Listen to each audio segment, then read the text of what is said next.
Many people look at the Amish through romantic eyes. They picture peaceful farms, simple living, and a life free from modern stress. Nothing could be further from the truth. For the first Amish in 17th century Switzerland and Alsace, daily existence wasn't quaint. It was a brutal fight for survival. They didn't choose simplicity as a lifestyle. They endured it as a necessity while facing something even more dangerous, deadly persecution for their faith. So yeah, if these stories help you fall asleep, hit subscribe so you don't miss any. And I'm curious, where are you listening from? Drop your city and time in the comments. Kind of fun seeing all the different places. Someone from Iceland commented once and I had to Google what time zone that even is. Alright, let's head back to the 17th century. Trust me, it's going to be quite a ride. But first, get comfortable. Seriously, adjust those pillows, pull up that blanket, because where we're going, you're going to want to be cozy. The year is 1693. Your eyes crack open in the pitch darkness of a Swiss mountain winter. Unlike your warm, soft bed right now, you're lying on a thin, lumpy straw mattress that pokes through the rough linen fabric. The relentless cold hits you first. Bone-deep, penetrating cold that makes your joints ache. Your breath forms clouds in the freezing air of the shared sleeping room where your entire family sleeps. No alarm clock woke you. The rooster hasn't even crowed yet, but your body knows it's around 4:30 in the morning because your survival depends on rising before the sun. You lie still for a moment, savouring the only warmth you'll feel all day, the body heat trapped under the heavy woolen blanket shared with your younger siblings. Time to rise for the Lord's work, your father whispers from across the room. His voice is gentle, but leaves no room for delay. In your head, you're thinking, just 5 more minutes under this blanket, please. But that's not how life works here. Every moment of daylight is precious, especially in winter when the sun gives you barely 8 hours to complete all your tasks. You slip your feet onto the ice-cold wooden floor, wincing at the shock. The floorboards creak beneath your weight. This farmhouse has stood for 3 generations, and every beam and nail protests with age. No running water awaits you, no hot shower, not even indoor plumbing. Instead, you break the ice that's formed overnight in the water bucket by the door. The chunk of ice makes a satisfying crack as you drive your fist through it. You splash the frigid water on your face, gasping at the shock. It's like being slapped awake, which is pretty much the point. Thank you, Lord, for this new day, you whisper, the first prayer of hundreds you'll say before night falls again. The Amish faith isn't just something you practice on Sundays. It infuses every moment, every action, every breath. Your entire existence is a testament to your beliefs. In the corner, your mother is already stoking the cooking fire, her hands cracked and bleeding from the constant cycle of wet work and dry winter air. No moisturizer, no healing creams, just lard mixed with herbs when the cracks get deep enough to weep. The cow sounds restless, she says, without looking up. Better check on her. Might be her time. Outside, the snow has piled up against the walls of the house, providing some meagre insulation against the wind that howls down from the Alps. You pull on the same clothes you wore yesterday and the day before, the heavy wool trousers, the simple homespun shirt, and the thick woolen vest that your mother made last autumn. You only own 2 sets of clothes, one for every day and one for worship. Hold up. Let me paint you a picture of what going outside means in this place, in this time. There's no porch light to flip on, no shoveled pathway, just you opening a rough wooden door and stepping into knee-deep snow in the dark with only the stars to guide you. And these aren't just any stars. In a world without electricity, without light pollution, the night sky is an explosion of light, a river of stars so dense and bright it actually casts shadows. The barn is only 30 paces from the house, but it might as well be a mile. The wind cuts through your clothes like they're not even there. By the time you reach the barn door, your ears burn with cold and you can't feel your fingers. Inside, it's warmer, barely. The collective body heat of the animals raises the temperature just enough that you no longer see your breath. In the dimness, the cow's eyes reflect what little light comes through the cracks in the wall. She's lying on her side, her belly heaving. You were right, she's in labour, and just like that, your carefully planned day has been completely rearranged. If the calf doesn't come easy, you might lose both of them. And if you lose the cow, your family loses milk, butter, cheese, critical food that keeps everyone alive through the winter. "Easy, girl," you murmur, stroking her heaving flank. "I'm here now." The stakes of every single day are incredibly high. This isn't about convenience or comfort. It's about survival. One bad decision, one moment of carelessness, and someone might not make it to spring. This reality hovers over every Amish family like a shadow. Back in the house, your siblings are waking up now, the youngest ones crying from the cold. No central heating here. The only warmth comes from the cooking fire, which has to be carefully maintained using wood that you chopped and stacked last autumn. You can't just turn up the thermostat. The cows, calving, you tell your father as you stamp snow from your boots.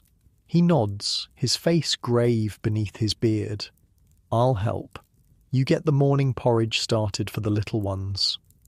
Your father pulls on his coat and heads out into the darkness, moving with the certainty of a man who has done this 100 times before. Because he has. This is what Amish life is. Not a costume or a tourist attraction, but a relentless cycle of work that starts before dawn and doesn't end until well after sunset. In the kitchen, really just a corner of the main room, your mother has already hung the iron pot over the fire. Inside is water and oats, the breakfast that will fuel the family's morning work. No sugar to sweeten it, maybe a drizzle of precious honey if it's a special day. But not today. "Will the cow be all right?" your mother asks quietly, so the younger children don't hear. "I hope so," you say, but the worry is clear in your voice. The truth is, if the cow dies, it's not just about the milk, it's about using every part of the animal to survive. The meat would be salted and preserved, the hide would be tanned for leather, the bones would be boiled for broth and then carved into tools or buttons. Nothing goes to waste, because nothing can be wasted. Your 12-year-old sister is already at the table, mending a tear in one of the grain sacks by the light of a single tallow candle. The smell is unpleasant. Rendered animal fat never smells good, but it's all you have. No scented candles here, no electricity, just the skills passed down through generations. "Did you hear the wolves last night?" she asks, not looking up from her stitching. Her fingers move with practiced precision despite the cold that must make them stiff. "Yes," you say. The wolves had been getting closer to the settlement all winter. 3 families had already lost sheep. 1 had lost a child 2 winters ago. The wolves were just doing what wolves do, trying to survive the winter, same as you, but that didn't make them any less dangerous. Your mother places a wooden bowl of steaming porridge in front of you. "Eat," she says. "Your father will need help with the birthing." The porridge is bland but hot, and right now, that's all that matters. You eat quickly, the wooden spoon smooth from generations of use. The bowl, too, was carved by your grandfather. Every object in this house has a history, a purpose, a reason for existing. Nothing decorative, nothing frivolous, just the necessities of survival shaped by hands that understood the value of each resource. Outside, the first hints of dawn are starting to lighten the eastern sky. Not the sun yet, just the promise of it. Your day began hours ago, but for most of the settlement, this is when life starts to stir. You can see the smoke from neighbouring chimneys rising in the still, cold air. The Amish community here is small. just 12 families who have banded together not just for faith but for survival. Each family has different skills. The Millers are exceptional blacksmiths, the Lapps have the best producing dairy cows, the Stoltzfuses grow the most abundant wheat. Together you form a complete society, interdependent, insular and intensely bonded by shared belief. This morning, like every morning, begins with work and prayer interwoven so tightly they become indistinguishable. Every task is an act of devotion, every chore is a testament to faith. When you milk the cows, you thank God for their milk. When you chop wood, you praise Him for the trees. When you mend clothing, you express gratitude for the sheep that provided the wool. You finish your porridge and head back out to the barn, bracing yourself against the cold. Your father is kneeling beside the cow, his arms bare to the elbow and bloody to the shoulder. The calf is coming, but something's wrong. It's turned the wrong way. I need your help, he says, his voice tight with worry. We need to turn it.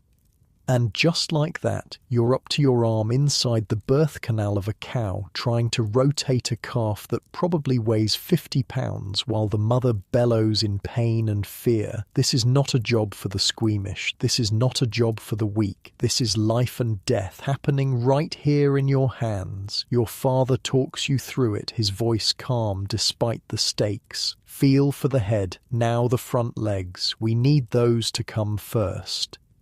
The smell is overwhelming. Blood and amniotic fluid and manure all mixed together in the close air of the barn. But you don't have the luxury of being disgusted. This is just part of life. Just another Tuesday morning in 1693. Imagine working this hard before the sun is even up. Before you've properly woken. Before you've had anything but a bowl of plain porridge. Modern life has nothing on this. Nothing. With a final heave and a gush of fluid, the calf slides free. It lies motionless on the straw, and for a moment your heart sinks. All that work for nothing. But then your father clears the membrane from its nose and mouth, and the little creature gasps, its sides heaving as it takes its first breath. Praise God, your father says quietly, and you echo the sentiment.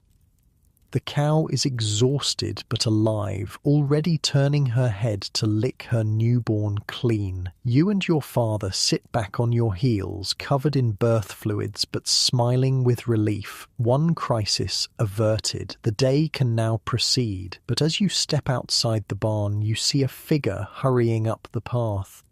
It's Jakob, the elder's son, and he's moving with the urgency of bad news. The authorities are coming, he gasps when he reaches you. They've arrested the Millers for holding worship. They say they're coming for the rest of us next. And just like that, the relative peace of the morning shatters. This is the other reality of Amish life in the 17th century. Constant persecution. Your faith is illegal. Your worship is a crime. Your very existence is an offence to the state church. Your father's face goes grave. Go tell your mother, we need to decide whether to run or hide. And suddenly, the cow and the calf and the morning chores seem like the least of your worries. The real threat isn't starvation or wolves or winter cold. It's other humans who have decided your quiet, peaceful faith is somehow dangerous. This is the part of Amish history that gets glossed over in the tourist brochures. Before they were known for simple living and excellent craftsmanship, the Amish were radicals, religious refugees who faced imprisonment, torture, and death for their beliefs. Their rejection of infant baptism, their refusal to swear oaths or bear arms, their insistence on a church separate from state control, these were revolutionary, dangerous ideas in 17th century Europe. You run back to the house, your feet crunching in the snow, your mind racing. Will you have to flee in the night, leaving behind the home your grandfather built? Will you be separated from your community? Will you have to start over again with nothing but your faith to sustain you? These questions hover in the air as you burst through the door, the warm, smoky interior a stark contrast to the crystal-clear cold outside. Your mother looks up from where she's teaching your youngest sister to knead bread dough, and she knows immediately from your face that something is wrong. "The authorities," is all you need to say. She closes her eyes briefly, a silent prayer passing her lips. "We knew this might come," she says quietly. "We'll be ready." And that's the thing about the Amish that most people don't understand. The simplicity isn't an aesthetic choice, it's practical. When you might have to flee at a moment's notice, you learn to hold lightly to material possessions. You learn to carry your real treasures, your faith, your family bonds, your skills, inside you, where no one can take them away. As the sun finally crests the horizon, painting the snow-covered fields in shades of pink and gold, your family gathers around the table. Despite the threat looming over you, despite the exhaustion already setting into your muscles from the morning's work, there is a moment of peace as your father reads from the worn Bible. "Blessed are those who are persecuted because of righteousness, for theirs is the kingdom of heaven." The words, spoken in the German dialect that would eventually evolve into Pennsylvania Dutch, fill the small room. They are both a comfort and a challenge. This is what it means to be Amish in 1693, to accept that following your faith may cost you everything. Outside, the new day has officially begun. The sun glints off the snow, nearly blinding in its intensity. There are still cows to milk, bread to bake, wood to chop, clothes to mend. The regular rhythm of survival doesn't stop for persecution. If anything, the threat makes each task more urgent, more precious. Because the truth is, you don't know if you'll be doing these same chores tomorrow, or if you'll be hiding in the forest or imprisoned in a cell or trudging through the snow to another village, another temporary safe haven. The uncertainty is part of life. The danger is as constant as the cold. But so is the faith. So is the community that binds you together. So is the knowledge that you are living according to your deepest beliefs, no matter the cost. As you head back out to finish the morning chores, the weight of this reality sits on your shoulders, but there's also a kind of strength in it, the strength that comes from knowing exactly who you are and what you stand for, the strength that will eventually carry the Amish across oceans to a new land where they can worship in peace. But that's a story for another time. For now, there's work to be done before the authorities arrive. There's a cow and new calf to tend to. There's a family to feed. There's a life to live, one difficult moment at a time. And as the morning light spreads across the settlement, illuminating the simple homes and barns, the Amish community continues its quiet resistance, not through violence or protest, but through the simple act of living faithfully, come what may. Your father's calloused hand rests heavily on your shoulder as you walk back to the barn together. "We must continue with the day's work," he says, his voice steady despite the news of authorities coming. "God's will includes both our daily bread and our trials. This is how the Amish face crisis, not with panic, but with the same steady resolve that carries them through every other hardship. The threats might change, but the response remains the same: faith, work, community." The morning sun now bathes the snow-covered fields in golden light, revealing the full extent of your family's farm. It's modest by any standard, about 10 acres of cleared land surrounded by forest. In summer, these fields will burst with wheat, rye, and vegetables.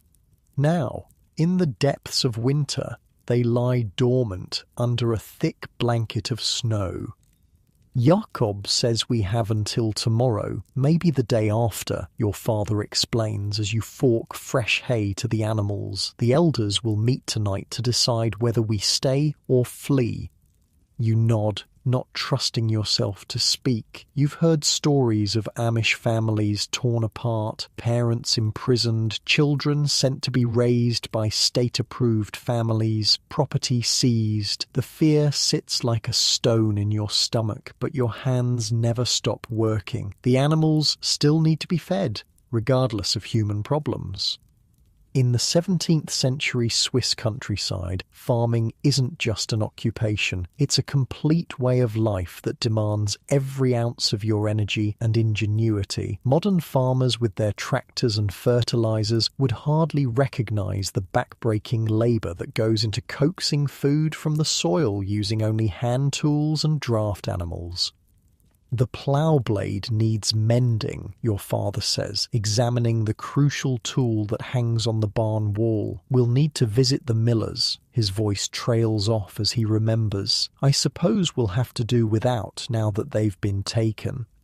The loss of the blacksmith is a devastating blow to the community. Without properly maintained tools, every job becomes harder, takes longer, yields less. This is the ripple effect of persecution. It doesn't just harm individuals, it weakens the entire community's ability to survive. I can try to straighten it with the hammer you offer, though you know your skills are nowhere near those of the Miller family, who've been smiths for generations. Do what you can, your father agrees. I need to check the root cellar stores. We may need to pack food if we leave. The root cellar, dug beneath the main house, is where your family stores the food that will see you through winter. Potatoes, carrots, turnips, cabbages and apples are carefully arranged on shelves and in bins. Preserved meats hang from hooks in the ceiling. Jars of pickled vegetables line the walls. Every item represents hours of work during the growing season, a physical manifestation of your family's labor. If you have to flee, you'll leave most of it behind. The thought makes your chest tight with anxiety. Your 14-year-old brother, Hans, joins you in the barn. His face is serious beyond his years. I overheard father, he says quietly. Are we leaving? Maybe, you answer honestly. The Amish don't shield their children from hard realities. Even the youngest understand that their faith comes with a cost. We'll know after the elders meet. Hans nods and picks up a pitchfork without being asked. Together you clean out the cow stalls in companionable silence, the steaming manure creating brief clouds in the cold air. Nothing is wasted. The manure will be spread on the fields come spring, returning nutrients to the soil.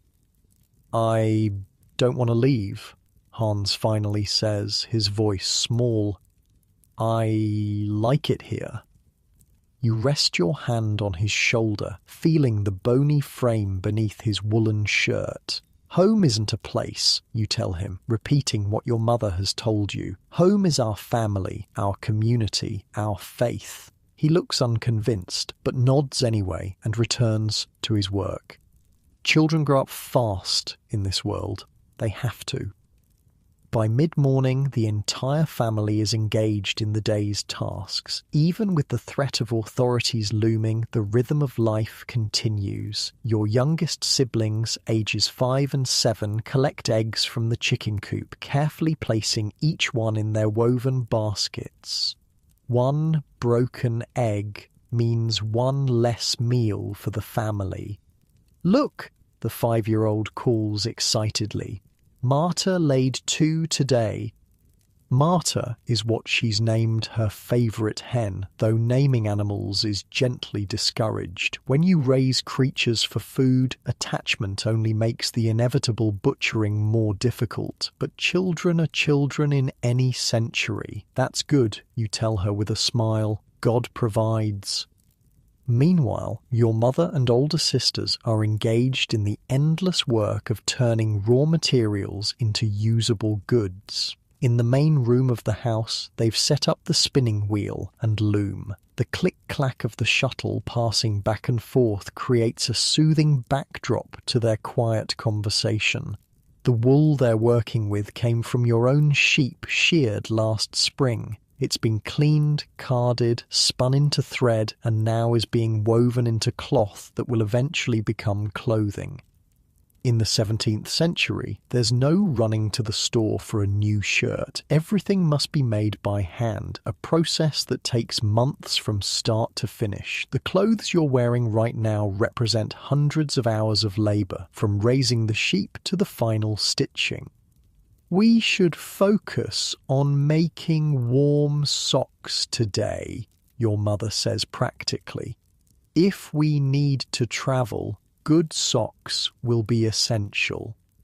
It's these practical considerations that have allowed the Amish to survive despite persecution. They are nothing if not prepared. Outside, a horse and cart appears on the path leading to your farm. For a terrifying moment, everyone freezes, fearing it's the authorities arriving early. But then your father relaxes. It's just Bishop Yoda, he says, relief evident in his voice. The bishop is the spiritual leader of your small community, an elder chosen for his wisdom and steadfast faith. As he approaches, you can see his beard is heavy with frost and his eyes are grave beneath his broad-brimmed hat. Jacob, he greets your father, using the German pronunciation. "May I come in?" "Of course," your father says, helping the older man down from his cart. "We've just heard about the millers."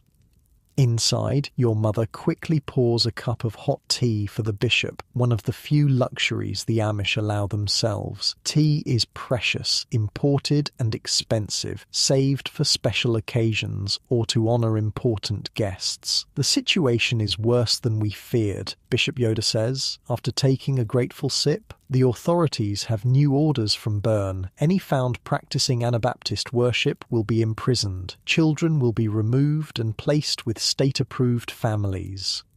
A collective gasp goes around the room. The persecution has been building for years, but this represents a devastating escalation. "What should we do?" your father asks, though everyone already knows the answer. "We must leave," the bishop says simply. "Not just your family, but all of us. This area is no longer safe."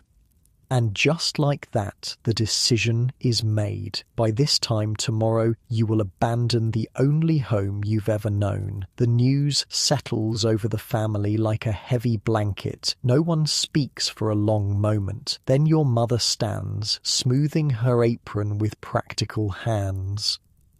"Well, then we better get to work. There's much to prepare." This resilience, this ability to accept radical change and immediately begin adapting, is the hallmark of Amish life. There's no time for self-pity, no space for questioning God's plan. There is only forward movement.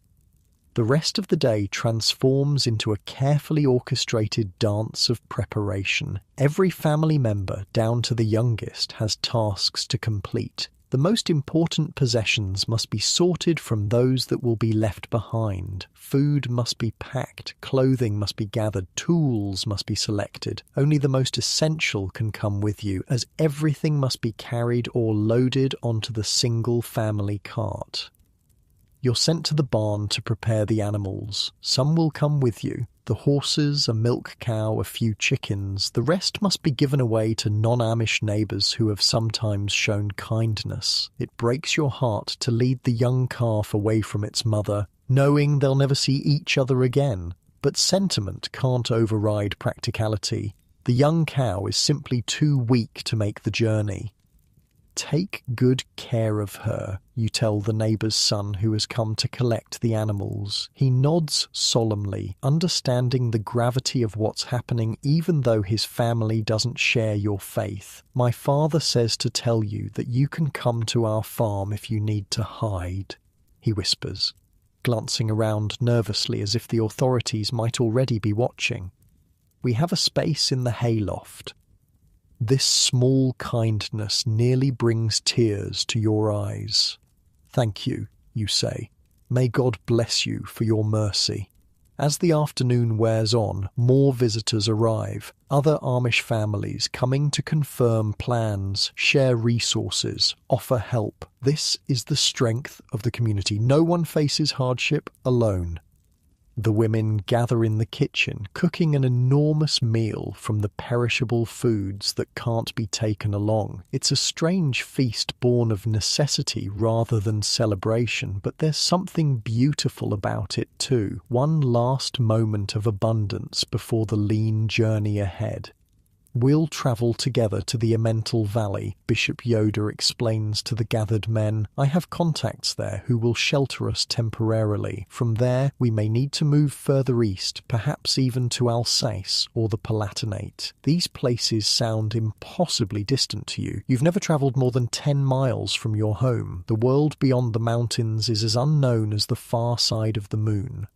Outside, the winter sun is already beginning to sink toward the horizon. Days are short this time of year, and darkness comes early. By unspoken agreement, everyone plans to leave before dawn tomorrow, travelling under cover of darkness to avoid detection. As you help load the family cart with essential supplies, your father pulls you aside.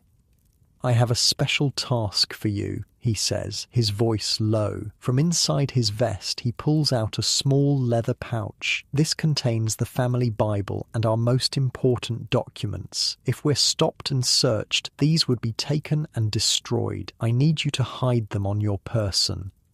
The responsibility weighs heavily. The Bible, hand-copied and passed down for generations, is arguably your family's most precious possession. It's not just a religious text, but a family record with births, marriages, and deaths carefully noted on the inside pages.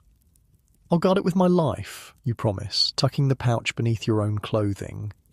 Your father's eyes are solemn. "Not with your life," he corrects gently. "No possession, not even the Bible, is worth that price. But guard it with your care and wisdom." This perspective, valuing human life above material goods while still recognizing the importance of certain objects, is deeply Amish. It's a worldview that allows them to repeatedly lose their homes and possessions without losing their identity or purpose. As evening approaches, the family gathers one last time around the table in the home your grandfather built. The meal is unusually lavish. Fresh bread, preserved meats, the last of the autumn apples, even a small honey cake that your mother had been saving for a special occasion. The unspoken knowledge that this is your last night in this house hangs in the air. "We should each take a moment to share a memory of this place," your mother suggests, her practical nature giving way to sentiment just this once, something to carry with us. One by one, family members speak. Your youngest sister talks about the time a fox kit wandered into the yard and played with her doll. Your brother remembers helping grandfather build the barn extension during a summer so hot the pitch melted off the roof. Your mother recalls the birth of each child beneath this roof, her voice growing thick with emotion despite her efforts to remain stoic. When it's your turn, you find yourself speaking of simple moments, the way sunlight filters through the small window in early morning, the familiar creaks of the floorboards, the smell of bread baking that always meant home. These aren't grand memories. There are no lavish celebrations or extravagant experiences in Amish life. The moments that matter are small, ordinary, easily overlooked, yet they form the fabric of a life that, despite its hardships, has its own profound richness.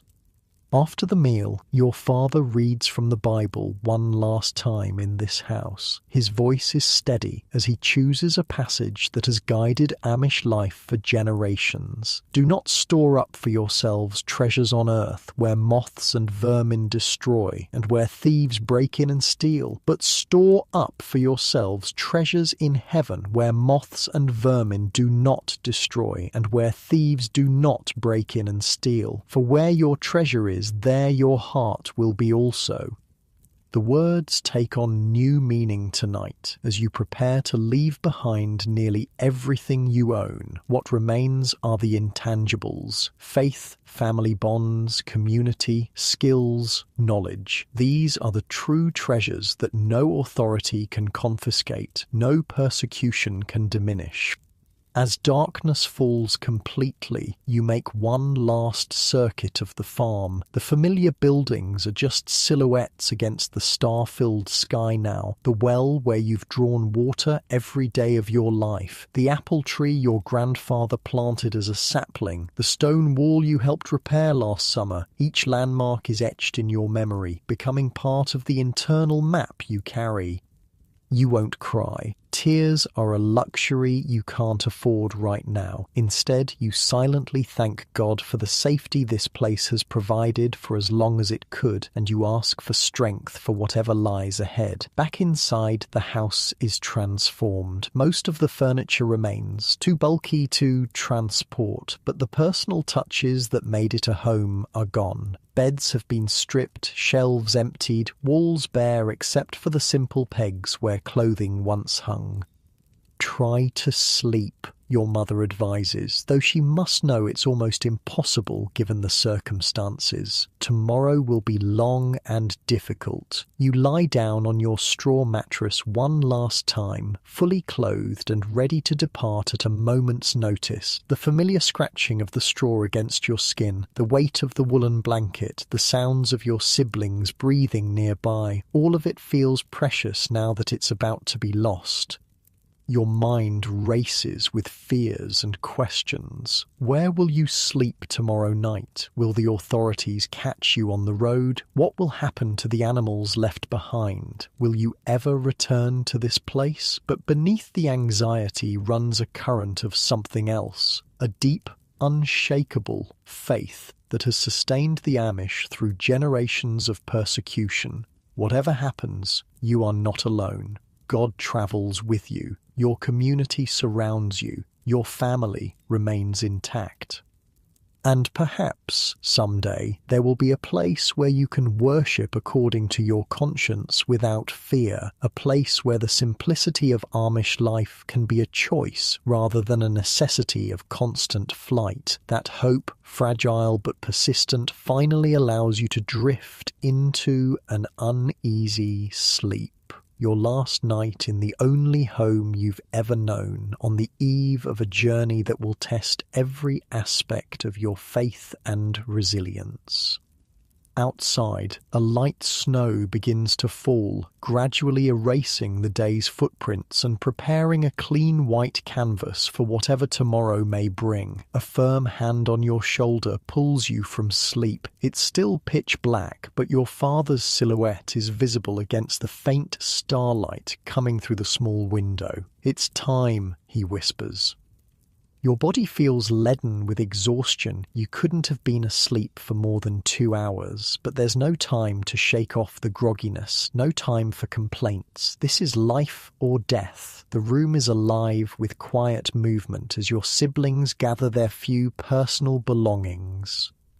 No one speaks above a whisper. Even the youngest children, barely old enough to understand the danger, sense the gravity of the moment and remain silent.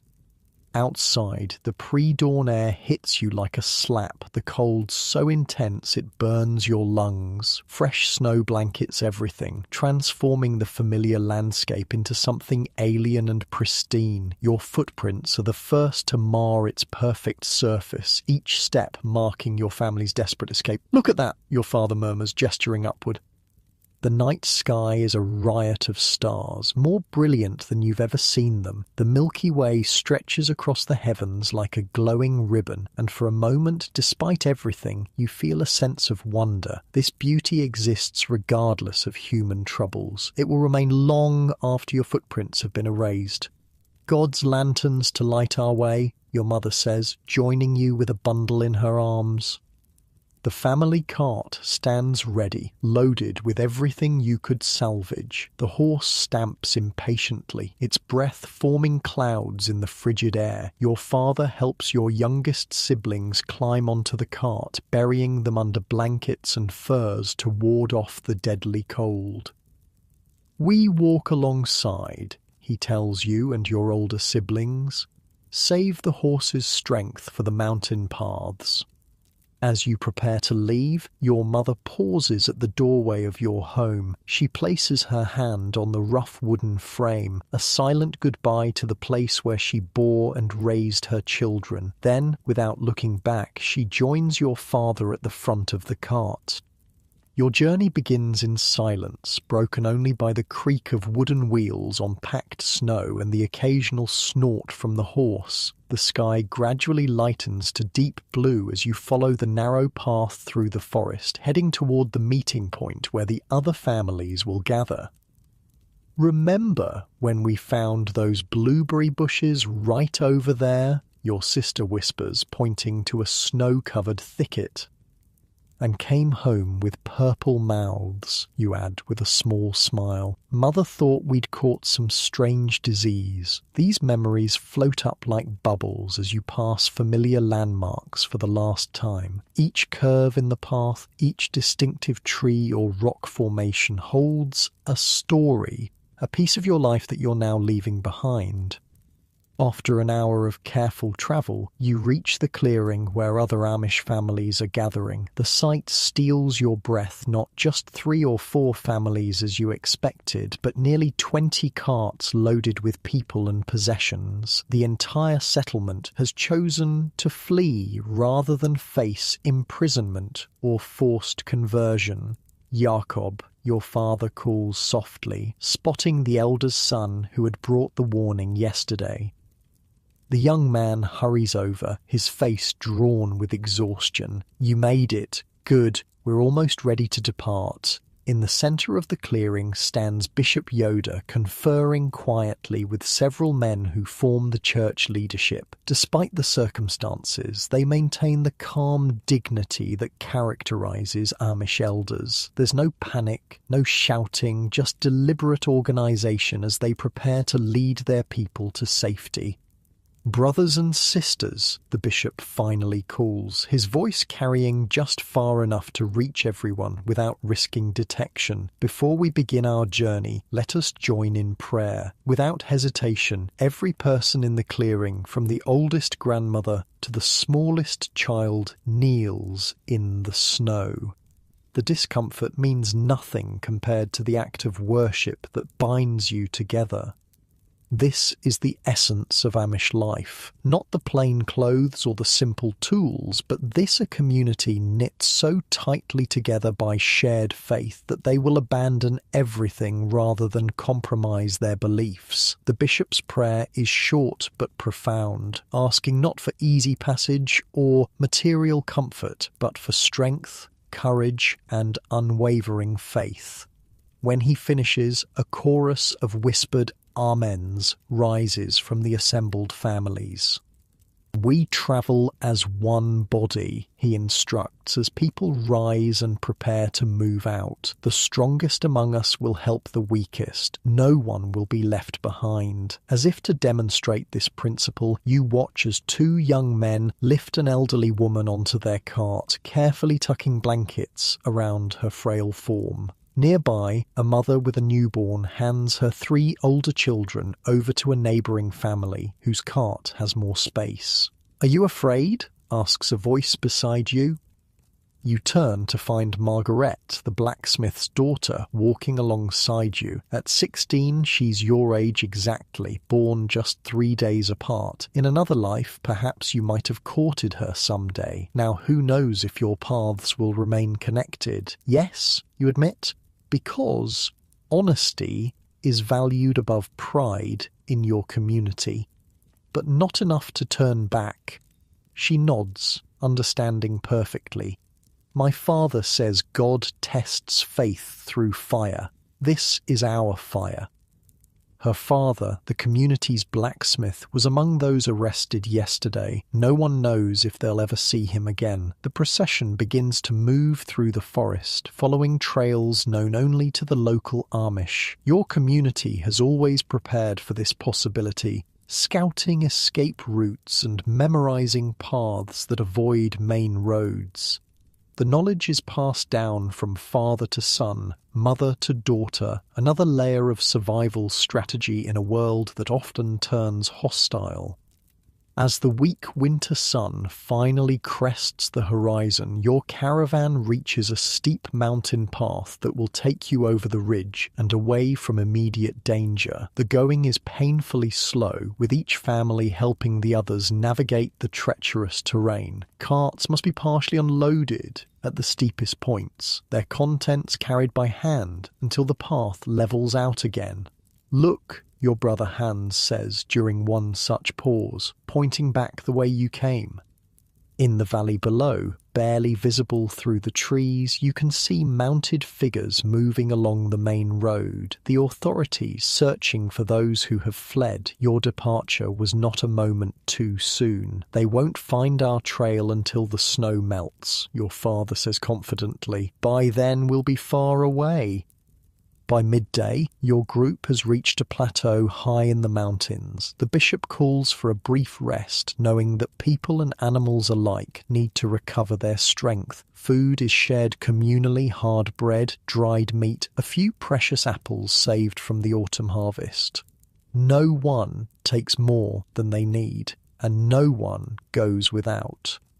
"I've never seen these mountains from this side," you comment to your father as you share a piece of bread. "Nor I," he admits. "We travel into the unknown now, trusting God to guide us." This willingness to step into uncertainty is fundamental to Amish faith. From the beginning, they have been a people defined by journeys from Switzerland to Alsace, later to the Palatinate, eventually across the ocean to America. Each migration driven by the search for religious freedom, each departure marked by the same courage you're witnessing today. As the caravan prepares to continue, Bishop Yoda gathers everyone for an announcement. "Tonight we will reach the home of Brother Christoph," he explains. "He is not of our faith, but he sympathizes with our plight and has offered his barn as shelter. We will rest there before continuing to the Emmental Valley." A murmur of relief passes through the group. The prospect of shelter, even a barn, is welcome after hours in the bitter cold. The journey resumes, and as afternoon turns to evening, fatigue settles into every muscle. The children on the cart have long since fallen asleep despite the jolting and swaying. Even the adults move with the heavy mechanical steps of extreme weariness. Just when it seems you can't go another step, lights appear in the distance, the isolated farmstead of Brother Christoph. The man who greets your caravan is not Amish, as the bishop explained. His clothes are more colourful, his beard trimmed in the fashion of the outside world, but his eyes are kind as he directs the families into his spacious barn. "You must be quiet," he warns. "Patrols have been through the area, they may return." Inside the barn, the space is quickly organised into family areas. Fresh hay provides insulation from the cold ground. Lanterns are kept low to avoid drawing attention. The atmosphere is one of exhausted relief. You've made it through the first day of exile. As the community settles in for the night, something remarkable begins to happen. Without any formal announcement, people begin to gather in the centre of the barn. Someone starts humming a hymn, and others join in, keeping their voices low but harmonising with practised ease. This is one of the most sacred aspects of Amish life, the singing. Hymns passed down through generations, sung without instrumental accompaniment, in the distinctive, slow, drawn-out style that allows for complex harmonies. The melodies stretch back centuries, connecting you to ancestors who sang these same songs in similar moments of trial. "Will we hold worship tomorrow?" you ask your father quietly. "It's Sunday." "Of course," he replies, surprised you would even question it. "Our Sabbath travels with us." This commitment to regular worship, regardless of circumstances, is the cornerstone of Amish life. While other aspects of their practice might adapt to necessity where they live, how they travel, what work they do, the rhythm of worship remains constant. As the impromptu singing session winds down, families retreat to their designated spaces. Your mother arranges the blankets you've brought, creating pallets on the hay for each family member. It's a far cry from even your simple home, but no one complains. Compared to what might have happened had you stayed, this discomfort is a blessing. "Tell us a story, Father," your youngest sister pleads as everyone settles in for the night. "I'm too afraid to sleep." Your father considers for a moment, then nods. "I'll tell you about our people and why we live as we do." The children gather close as he begins the familiar narrative, how the Anabaptist movement began in Switzerland, how their forebears rediscovered the practice of adult baptism through careful study of Scripture, how they faced persecution for refusing to baptize infants or swear oaths to secular authorities. "And that is why we must sometimes leave our homes," he concludes gently, "because we answer first to God, not to earthly powers." It's a story you've heard dozens of times, but tonight it takes on new significance. You're not just hearing about history, you're living it. Adding your own chapter to the long saga of a people determined to worship according to their conscience, no matter the cost. As your siblings drift off to sleep, you remain awake, the events of the day replaying in your mind. The Bible pouch still rests against your chest, a tangible reminder of your responsibility. From where you lie, you can see other families similarly settled throughout the barn, some already asleep, others quietly talking, a few praying together. Despite everything, the loss of your home, the uncertain future, the physical hardship, there's a peculiar sense of peace in this moment. Your community remains intact. Your faith continues unbroken. In the most essential ways, you've lost nothing. This realization doesn't erase the grief or fear, but it does place them in perspective. The Amish have never defined themselves by physical location or material possessions. Their identity rests in their faith, their community bonds, their distinctive practices of worship and daily life. All of these travel with you, homeless but not rootless. Morning comes too soon, pale light filtering through the cracks in the barn walls. Despite your exhaustion, you wake automatically at the usual time. Years of pre-dawn rising have trained your body to stir with the first hint of daylight. Around you, the barn is already coming alive with quiet activity. Women are organizing a simple breakfast from the food they've brought. Men are checking on the horses and making minor repairs to carts. Children are being assigned small tasks to keep them occupied and feeling useful. Your mother hands you a piece of bread and a small cup of milk, precious rations that must be carefully portioned to last the journey. "Eat quickly," she says. "The bishop has called for worship to begin at sunrise." Sunday worship is the center of Amish religious life, a service that normally lasts 3 to 4 hours. Today, it will be abbreviated out of necessity, but no one considers skipping it entirely. Even in flight, the Sabbath must be honored. The community gathers in the center of the barn, men on one side, women on the other, as is customary. There are no pews, no altar, no decorations, just people seated on hay bales or standing along the walls. The Amish have never needed special buildings or elaborate rituals for worship. Any place can become a church when the community gathers in faith. Bishop Yoda stands before the assembled group, his weathered face solemn in the dim light. Beside him are 2 ministers and a deacon, the simple leadership structure that guides Amish religious life. "Brothers and sisters in Christ," the bishop begins, "we gather in unusual circumstances, but with unchanged purpose to worship our God and seek his guidance." The service follows the familiar pattern hymns sung in German, scripture readings, a sermon delivered without notes, prayers offered spontaneously by various members of the community. The content, however, speaks directly to your current situation, drawing from biblical accounts of exile and persecution to offer comfort and perspective. Like the Israelites in the wilderness, the bishop preaches, we journey toward a promised land not of milk and honey, but of religious freedom. And like them, we must trust God to provide manna for each day without worrying about tomorrow's bread.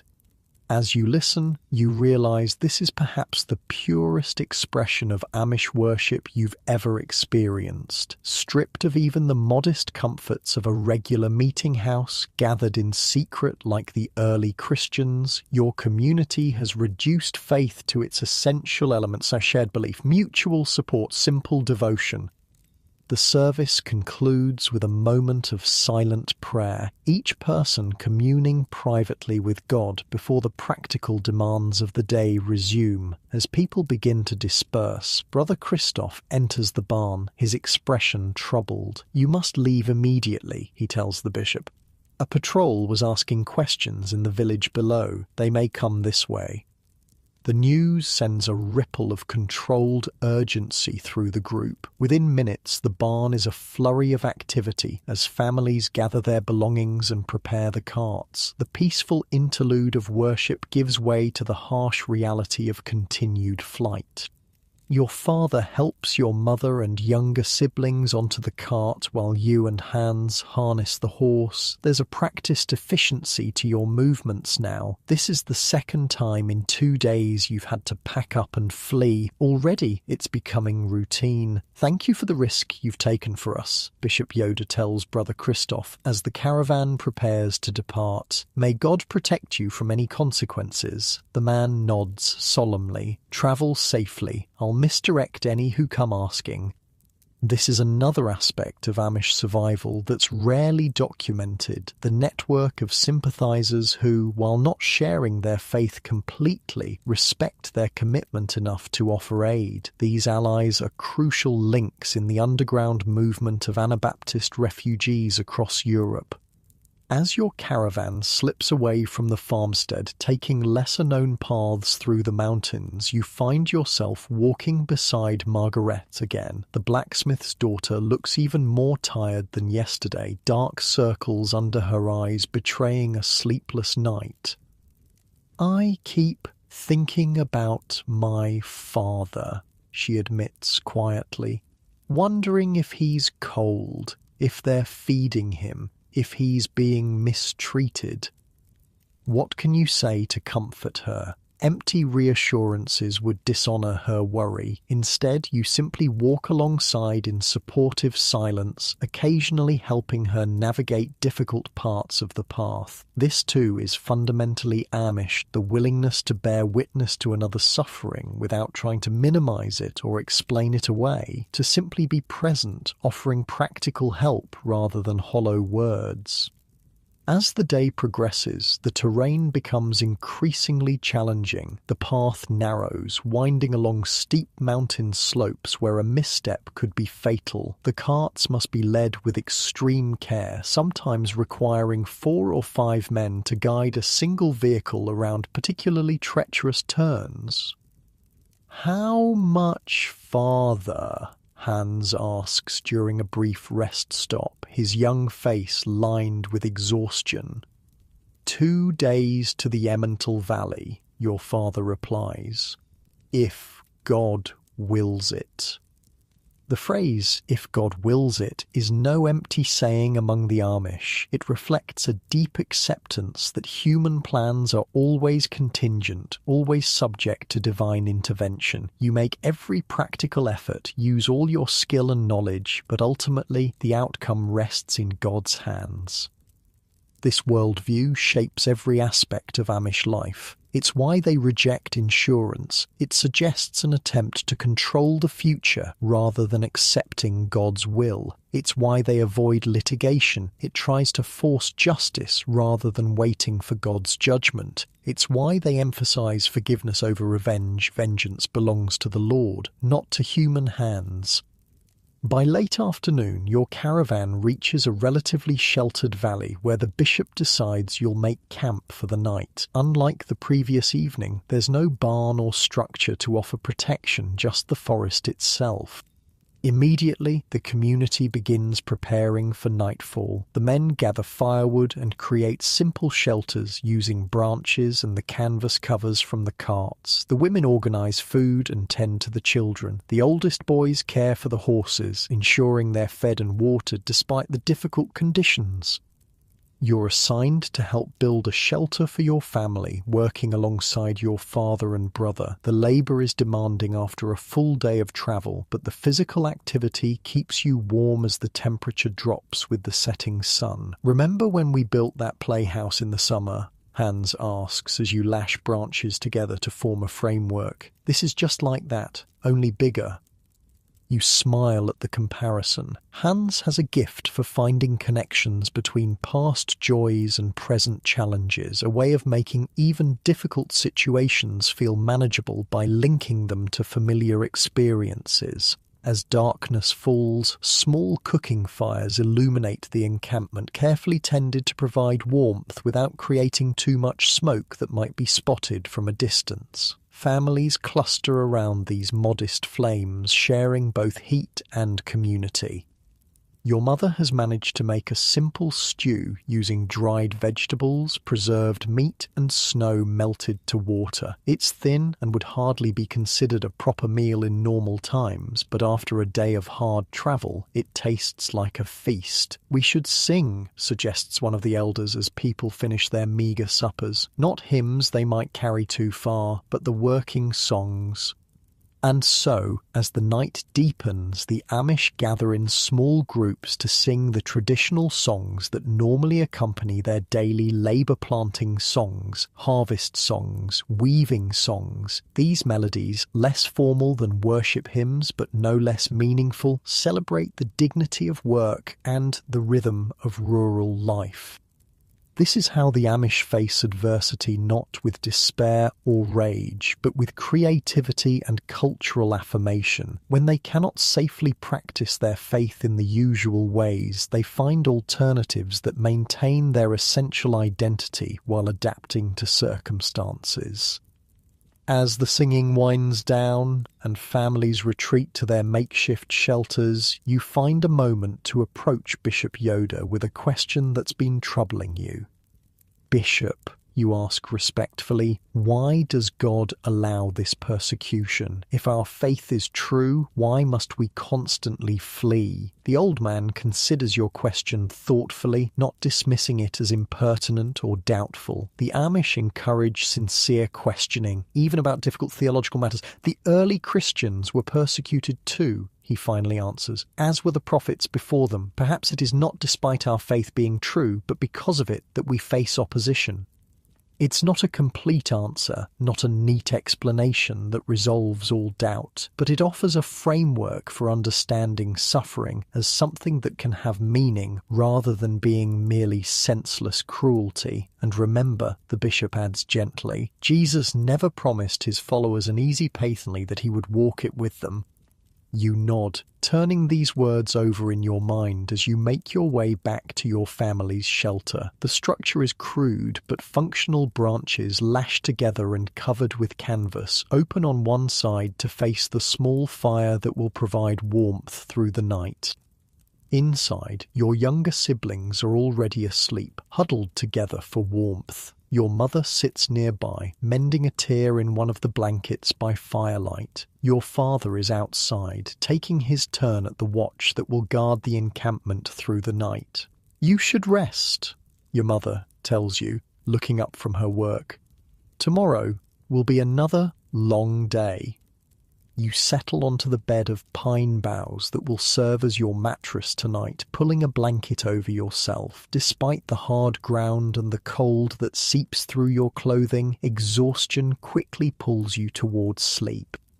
Your last conscious thought is a realization that despite everything you've lost, everything you've endured, you still have what matters most: your faith, your family, your community. In the eyes of the world, you are refugees, homeless and hunted. But in a deeper sense, you remain rooted in what truly defines you. And as sleep finally claims you, the stars wheel overhead, unchanged by human troubles, eternal witnesses to both suffering and hope.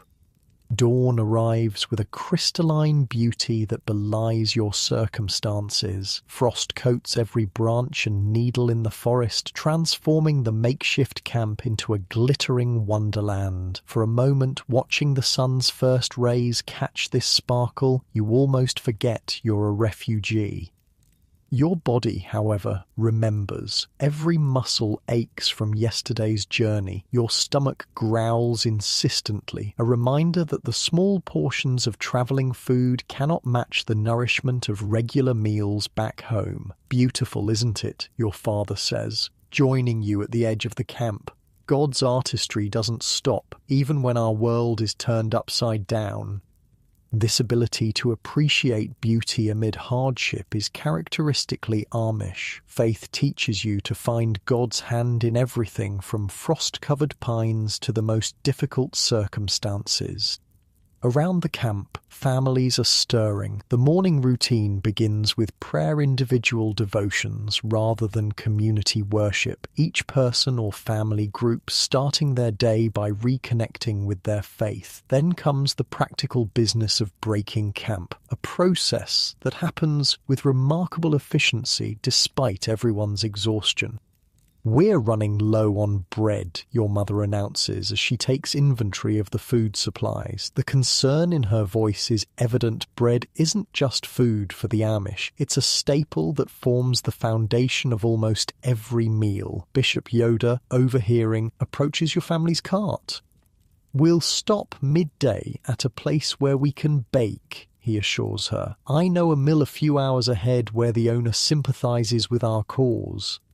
This news spreads quickly through the camp, bringing visible relief. Women begin checking their supply of flour, comparing notes on how much each family carries. Men discuss the logistics of baking for nearly 100 people in a single afternoon. Even the children grow more animated, the promise of fresh bread lifting spirits dampened by cold and fear.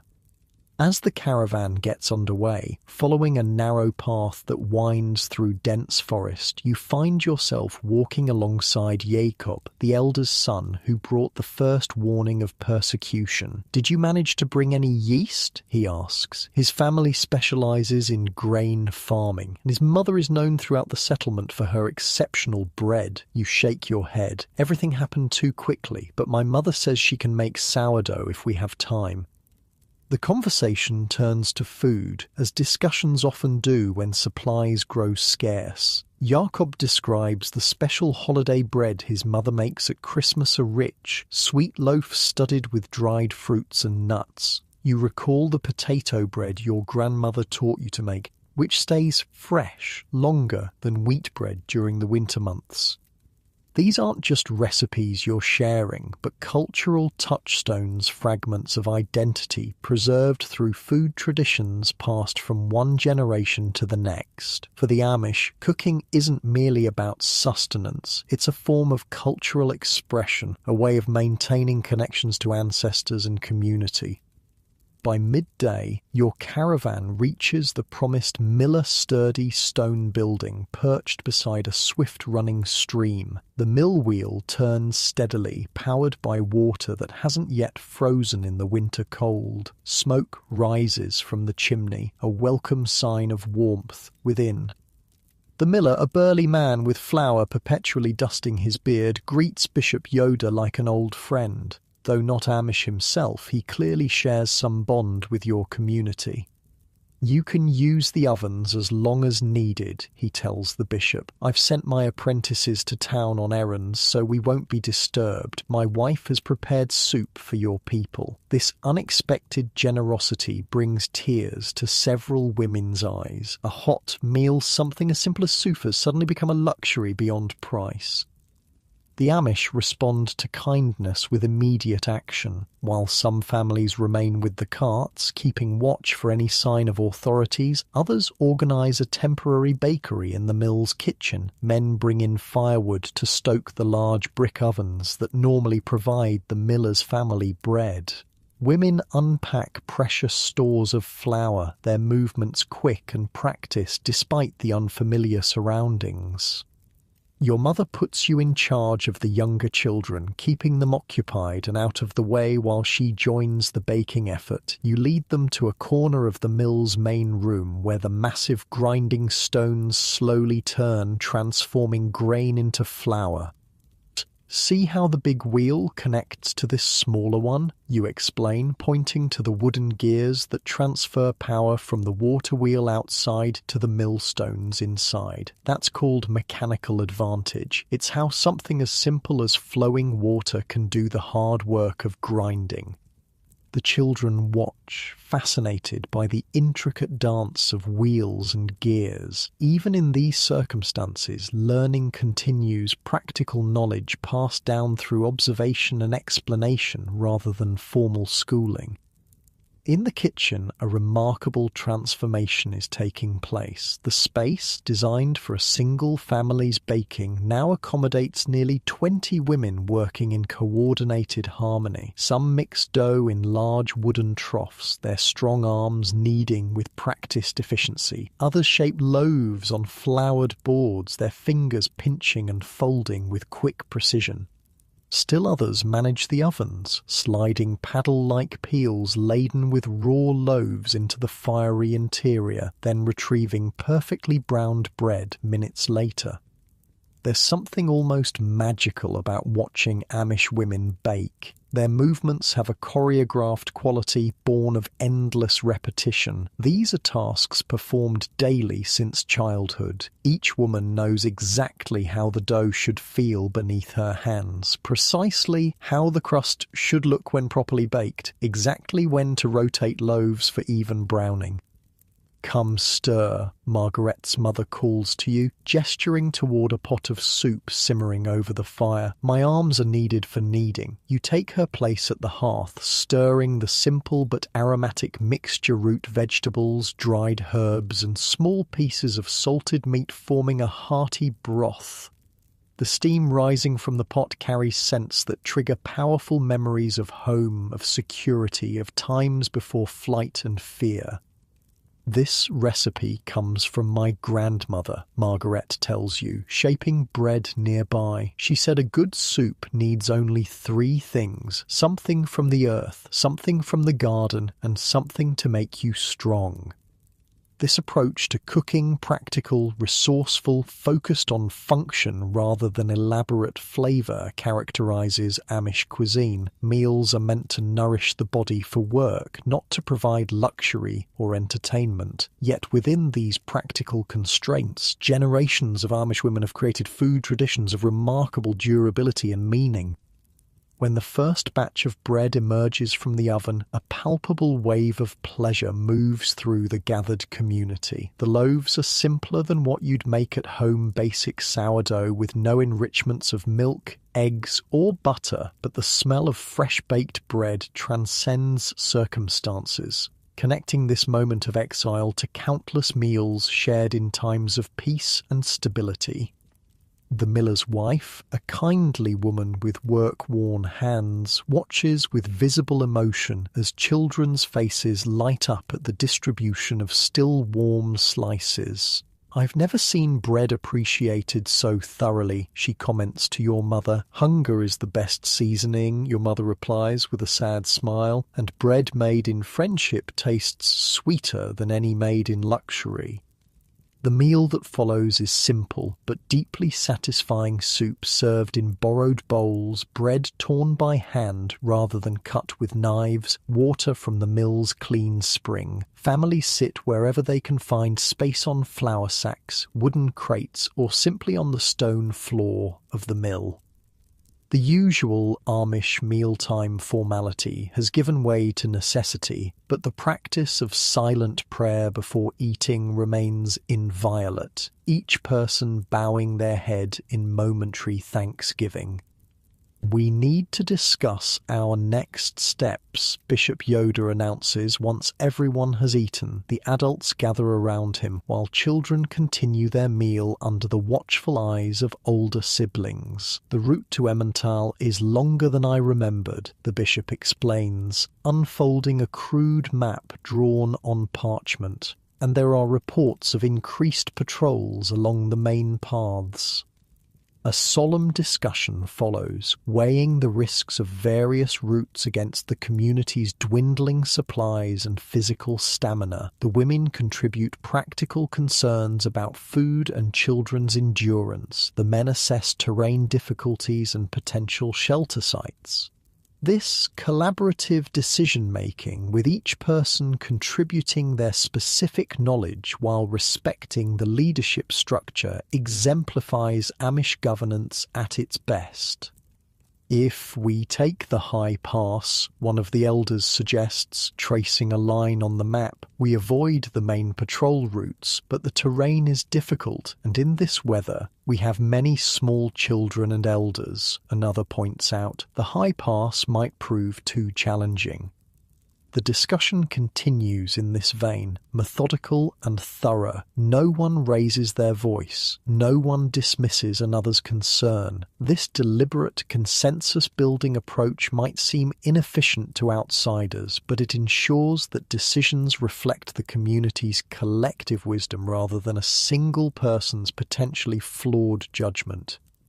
While the adults confer, you help organise the bread making for the journey ahead. Each family will carry as many loaves as their supplies allow, carefully wrapped in clean cloths to preserve freshness as long as possible. The women have also prepared travel cakes, dens, unleavened rounds made from flour, water, and a little fat, which will sustain the community when stopping to bake becomes impossible. My mother used to call these journey bread, an older woman tells you as she demonstrates how to pack the cakes to prevent crumbling. She said our ancestors carried them during the earliest days of persecution when the first Anabaptists fled into the mountains. This connection to the past, this sense that your current hardships echo those of spiritual forebears, provides a framework for understanding suffering. You're not experiencing something random or meaningless, but walking a path that generations of faithful have trod before you. By mid-afternoon, the baking is complete, the discussions concluded, and preparations for departure underway. The miller and his wife stand at the door as your caravan reassembles, their faces showing the mixture of sympathy and concern that characterizes so many of your community's quiet supporters. Take this, the miller's wife presses a small package into your mother's hands. Dried apples from our orchard, for the children when the journey grows long. Such generosity from those with little to spare brings fresh tears to your mother's eyes. May God bless your kindness, she responds, the traditional Amish acknowledgement of gifts that cannot be repaid directly but must be recognized as part of the broader cycle of giving that God oversees. As your family's cart joins the slow procession moving away from the mill's safety, you notice your younger siblings' spirits have lifted considerably. Amazing what a single hot meal and fresh bread can do for morale, how physical nourishment translates so directly to emotional resilience. "Look what I saved for you," your little sister whispers, pressing half a dried apple into your palm. "Since you gave me some of your bread earlier." This sharing, this instinctive redistribution that ensures no one goes without while another has excess, lies at the heart of Amish community ethics. Children learn it before they can articulate the principle, absorbing the practice through countless small exchanges witnessed and experienced daily. The afternoon journey proves challenging, with the path climbing steadily into more rugged terrain. By the time Bishop Yoda calls a halt for the night, twilight is already deepening into darkness, and a cutting wind has begun to blow from the north, carrying the promise of snow. Camp making happens more efficiently tonight, with families applying lessons learned from the previous evening. Shelters rise quickly among the trees, positioned to block the wind and preserve heat. Small fires are lit in strategic locations, providing warmth without creating a beacon that might attract unwanted attention. Supper, is a quiet affair bread and dried meat, supplemented with the few fresh items obtained at the mill. No one complains about the simplicity or scarcity. The Amish have always practiced moderation in eating, as in all things, viewing food as necessary fuel rather than a source of pleasure or entertainment. This doesn't mean they don't appreciate good cooking or take satisfaction in a well-prepared meal. Rather, their approach to food reflects their broader life philosophy: sufficiency rather than excess, function over ornament, gratitude for what's available rather than craving for what's not. After the meal, families gather around their small fires, adults often engaged in mending clothing or repairing equipment, while children listen to stories or help with simple tasks. Despite the circumstances, these evening scenes capture something essential about Amish family life: the seamless integration of work, learning, and togetherness. At your family's fire, your father has taken out a small piece of wood and his carving knife. His hands move with practiced precision, shaping the wood with quick, controlled cuts. Your younger siblings watch, fascinated as a small animal form gradually emerges. "What is it?" your youngest brother asks, leaning closer. "A lamb," your father replies, his knife never pausing, to remind us that Jesus is the good shepherd who watches over his flock, even when they wander in the wilderness. This ability to create meaningful objects from whatever materials are at hand is another hallmark of Amish culture. Art exists not for display or status, but to reinforce values and provide practical beauty that enhances daily life. When the carving is complete, a simple but recognizable lamb that fits in the palm of a child's hand, your father passes it to your youngest brother. "Take good care of it," he instructs, "and when you're afraid, remember the shepherd is always watching." The boy clutches the wooden figure tightly, his small face solemn with the responsibility of safekeeping. This isn't just a toy, but a physical reminder of spiritual protection, a tangible connection to faith that a child too young for abstract theology can nevertheless grasp and draw comfort from. As the evening deepens, Bishop Yoda makes his way around the camp, stopping briefly at each family's fire. He doesn't deliver formal sermons or lengthy prayers, but offers a few words of encouragement, a scripture verse, a gentle question about any specific needs. This pastoral care, personal, practical, present, provides spiritual nourishment as essential as the day's bread. When he reaches your family's fire, he notices the wooden lamb in your brother's hand. "A fitting symbol for our journey," he comments appreciatively. "We are indeed like sheep now, trusting our shepherd to guide us through dangerous lands." Your father nods, acknowledging the connection. The children need reminders they can hold on to. Faith becomes very concrete when you're young and perhaps when you're in danger as well. The bishop stays a while, discussing tomorrow's route and checking that your family has sufficient supplies. Before leaving, he places a hand on your father's shoulder, a gesture of solidarity between men who share the burden of protecting those in their care during extraordinarily difficult circumstances. As night fully descends, your family retreats to the shelter, arranging sleeping positions to conserve warmth. The youngest children sleep between adults, benefiting from body heat on both sides. You and Hans take the outer positions, your adolescent bodies better able to endure the cold than the smaller children. Despite physical discomfort, the hard ground beneath you, the cold that seeps through inadequate blankets, the cramped quarters that allow little movement, there's a profound sense of security in this close arrangement. The physical proximity of family creates a buffer against the psychological weight of displacement and uncertainty. Just before sleep claims you, your mother begins to sing softly a lullaby in the dialect that combines German and Swiss elements which would eventually evolve into Pennsylvania Dutch. The melody is ancient, likely sung by Amish mothers for generations in similar circumstances of hardship and hope. The simple song speaks of God's protection through the night, of angels standing guard, of the promise of morning light after darkness. The words aren't merely comforting fiction, but expressions of genuine faith, the belief that divine care extends even to small bands of refugees huddled in mountain forests.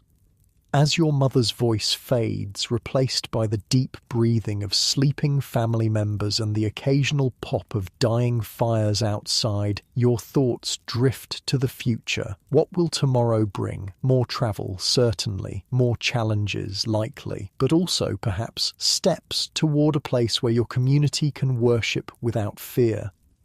This capacity to hold both hardship and hope in the same moment, to acknowledge suffering without surrendering to despair, has always been the Amish way. Not blind optimism that denies reality, but grounded faith that frames present difficulties within a larger narrative of God's provision and purpose. Outside your shelter, snow begins to fall, each flake catching momentarily in the lingering firelight before disappearing into the growing blanket of white. By morning, the world will be transformed again, presenting new beauty and new challenges to a people who have learned to expect both on their journey of faith. And as sleep finally overtakes you, one last thought surface. A recognition that despite everything lost, you carry with you the true essentials of Amish life. Faith that sustains, family that supports, community that shares both burdens and blessings, and traditions that connect past to present, even in times of profound disruption. These are the ingredients of a life that can withstand persecution and displacement. Like the simple bread baked at the mill made from the most basic elements yet capable of providing essential nourishment, Amish faith distills Christianity to its fundamental components, creating a spiritual sustenance that endures when more elaborate religious expressions might falter under pressure. With this thought, you surrender to sleep, your dreams mixing memories of home with half-formed images of places yet unseen, while the snow continues to fall silently outside, covering your tracks and creating, for a few hours at least, a world unmarked by human troubles.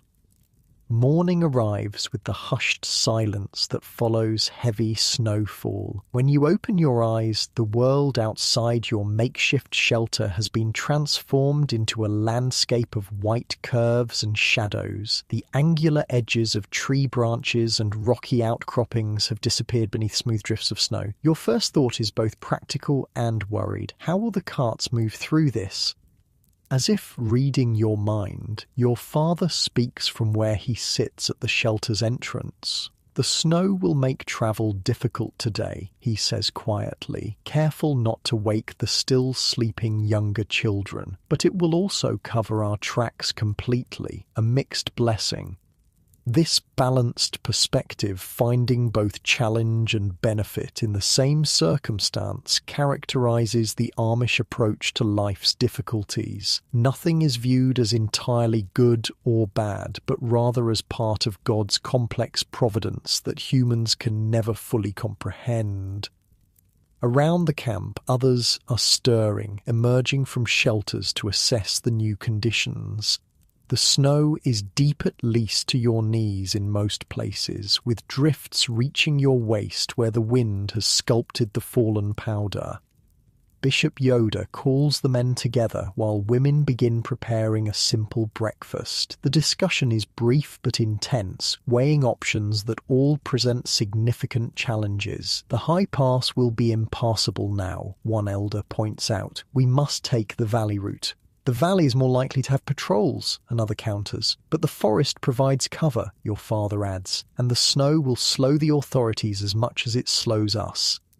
Eventually, a consensus emerges. The caravan will continue through the valley, but keep to the forest edges where possible, using the trees for concealment while avoiding the deepest snow of the open meadows. Breakfast is meagre: a small piece of bread, a cup of hot herbal tea, sweetened with a precious bit of honey. The warmth of the drink provides as much nourishment as its actual content, heating you from within against the bitter cold.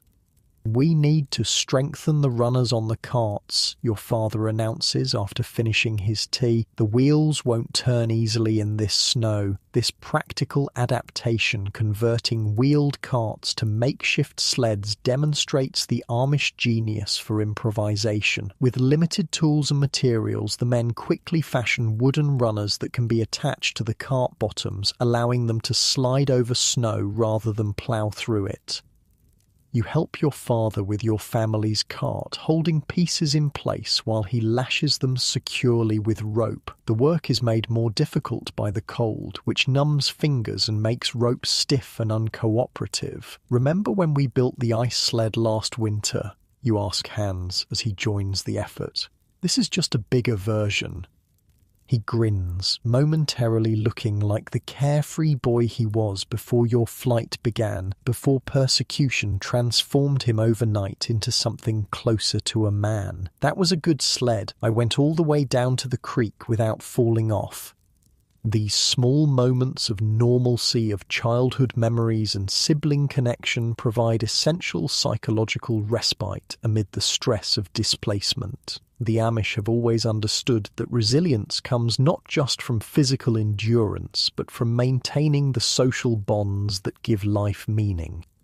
By mid-morning, the caravan is ready to move out, the modified carts loaded and the animals harnessed. Progress is painfully slow. The horses struggle through snow that reaches their knees, and even with the new runners, the carts require constant attention to prevent them from tipping on the uneven terrain. Everyone who can walk does so, including children as young as 5 or 6. Only the elderly, the infirm, and infants ride in the carts, keeping weight to a minimum to ease the burden on the straining horses. The physical exertion of walking through deep snow quickly saps your strength. Each step requires lifting your foot high enough to clear the snow's surface, then pushing down through the resistance to find solid ground. Within an hour, your legs burn with fatigue, and sweat dampens your clothing despite the freezing temperature, a dangerous condition that could lead to deadly chills if you stop moving long enough to cool down. "Step where I step," your father advises, breaking trail ahead of you. "Save your strength." Following his footprints reduces the effort somewhat, but the going remains brutally difficult. Your younger siblings struggle the most, their shorter legs forcing them to practically climb through the snow rather than walk through it. At one point, you notice your 7-year-old sister falling behind, her face flushed with exertion and her breathing laboured. Without a word, you scoop her onto your back, carrying her piggyback style despite your own exhaustion. "Thank you," she whispers, her cold cheek pressed against your neck. "We help each other," you reply simply. "That's what family does." This ethic of mutual aid, of the stronger assisting the weaker without resentment or record-keeping, lies at the heart of Amish community life. From the youngest age, children absorb the lesson that individual welfare is inseparable from group welfare, that self-interest must always be balanced against the needs of others. The caravan stops more frequently today, allowing people to rest and warm themselves before continuing. During one such break, you notice Margaret standing alone at the edge of the group, her gaze fixed on the distant valley below. "Are you looking for patrols?" you ask, joining her. She shakes her head, "Just wondering where my father is right now, if he's warm enough, if he can see the same mountains we see." The separation of families due to persecution creates a particular kind of painty agony of not knowing a loved one's fate, of imagining worst-case scenarios with no information to confirm or refute them. "My mother says we should picture him in God's hands," Margaret continues. But that's hard to do when your own hands are so cold you can barely feel them. You don't offer platitudes or easy reassurance. Instead, you simply stand with her, sharing the weight of uncertainty that no theological explanation can fully lighten. This, too, is characteristically Amish, the willingness to bear witness to suffering without trying to explain it away or minimize it. By early afternoon, the snow begins to fall again, adding fresh layers to the already challenging terrain. The wind picks up as well, driving icy particles into exposed skin with stinging force. Several of the younger children begin to cry from cold and exhaustion, their tears freezing on their cheeks almost as soon as they fall. "We need shelter soon," your mother tells the bishop when he passes by your family's position in the caravan. "The little ones can't go much further today." He nods grimly. "There's an abandoned hunting lodge about an hour ahead, if my memory serves. We'll aim for that." The promise of actual shelter walls and a roof, perhaps even a fireplace, provides motivation to continue despite increasingly harsh conditions. Even the horses seem to move with renewed purpose, as if sensing the possibility of respite ahead. When the lodge finally comes into view, a low, sturdy structure nestled against a rocky hillside, a collective sigh of relief passes through the group. It's not large enough to house everyone comfortably, but compared to the makeshift shelters of previous nights, it seems like a palace. "The men will sleep in the carts and under canvas," Bishop Yoder announces once everyone has arrived. "Women, children, and the elderly will use the lodge." This arrangement, prioritizing the most vulnerable, reflects the Amish understanding of masculine responsibility. Men don't claim privilege based on their leadership positions, but instead use their greater physical resilience to ensure others' comfort and safety. Inside, the lodge is dusty but sound, with a large central fireplace and enough floor space for perhaps 40 people to sleep if packed closely together. Women immediately set to work, sweeping away debris, arranging bedding, and preparing the fireplace for what will be the first real fire many have enjoyed in days.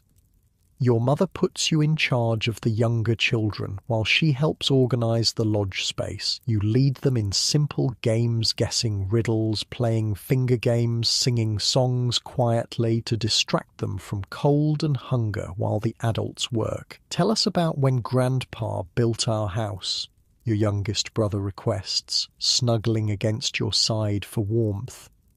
So you begin the story, one you've heard countless times, about how your grandfather cleared the land, prepared the timber, and gathered the community for a barn raising that transformed a pile of lumber into a home in a single day. The familiar narrative creates a thread of continuity between the settled past and the uncertain present, reminding the children that displacement, while painful, is not the whole of your people's story. As evening approaches, the lodge is transformed. Clean straw covers the floor, providing insulation against the cold ground. The fire burns steadily in the hearth, its warmth reaching even the corners of the room. Women have organized cooking stations, using the fire and what few pots were brought along to prepare hot food, a luxury after days of cold travel rations. The meal is simple but nourishing, a thick porridge made from ground grain, enhanced with dried vegetables and small pieces of preserved meat. What elevates it above ordinary sustenance is the hot tea served afterward, brewed from pine needles gathered outside the lodge. "Pine needle tea keeps away winter sickness," an elder woman explains as she distributes the aromatic drink. "Our mothers and grandmothers used it when medicines couldn't be had." This practical herbalismusing available plants for health purposes represents another layer of Amish self-sufficiency. Without access to formal medical care, communities developed extensive knowledge of natural remedies passed down through generations of women. After the meal, families arrange themselves for sleep, creating small islands of privacy within the communal space through the careful positioning of bodies and belongings. Despite the crowded conditions, there's a profound sense of security in being surrounded by community, in hearing the breathing of dozens of people united by faith and purpose. Before sleep, however, comes a moment unique to this evening, something that hasn't been possible during the hurried camps of previous nights. Bishop Yoda calls for the telling of stories. We've travelled hard these past days, he explains, caring for our body's needs. Tonight, let us nourish our spirits as well. What follows is not formal worship, but something equally sacred in Amish culture, the oral transmission of community history. Elders take turns recounting tales from Anabaptist history, stories of faith maintained despite persecution, of divine provision in times of great need, of ancestors who faced challenges similar to those confronting the community now. One elder tells of Felix Manz, among the first Anabaptist martyrs, drowned in the Limmat River in 1527 for insisting on adult baptism. Another recounts the story of Dirk Willems, who turned back to rescue his pursuer who had fallen through ice, only to be captured and executed for his Anabaptist faith. These aren't merely historical accounts, but foundational narratives that shape Amish identity. By placing current hardships within this longer story of faithfulness amid persecution, the elders provide a framework for understanding present suffering as part of a meaningful continuum rather than random misfortune. For children especially, these stories serve as essential preparation for the challenges of Amish life. They learn that their faith has always carried a cost, that their community has always faced opposition, that their current journey is not an aberration but part of a pattern stretching back generations. As the storytelling session winds down, Bishop Yoda invites anyone with particular concerns to come forward for prayer. Several do so: a mother worried about her infant's persistent cough, an older man whose joints have swollen painfully in the cold, a young woman who hasn't heard from her betrothed since the settlement was scattered. Each receives the same careful attention, a listening ear, a gentle hand on the shoulder, a prayer offered in the German dialect that connects this moment to countless similar moments throughout Amish history. There's no promise of miraculous intervention, just the assurance of God's presence and the community's support, whatever the outcome. When all specific needs have been addressed, the bishop leads a brief communal prayer, asking for safety through the night and guidance for the journey ahead. Then families settle into their sleeping arrangements, the lodge gradually growing quiet, except for the occasional crack of burning wood in the fireplace. Despite your exhaustion, sleep proves elusive. The unfamiliar surroundings, the weight of uncertainty about tomorrow, the physical discomfort of sleeping on a straw-covered floor all conspire to keep you wakeful while others around you drift into slumber. In the flickering firelight, you notice Margaret, also awake, sitting up with her arms wrapped around her knees, her expression distant. Without disturbing those sleeping nearby, you make your way over to her. "Can't sleep?" you whisper, settling beside her. She shakes her head. "I keep thinking about what happens if we make it to Emmental. Will we build new homes, plant fields, start over as if nothing happened, and then wait for the authorities to find us again?" It's a question that has lurked at the edges of your own thoughts, the recognition that this journey may not lead to permanent safety, but merely temporary reprieve. The cycle of settlement, persecution, and flight has defined Anabaptist existence for generations. What reason is there to think it will end with this migration? My father says we just need to be faithful for our portion of the path. You finally respond. The rest belongs to God and to those who come after us.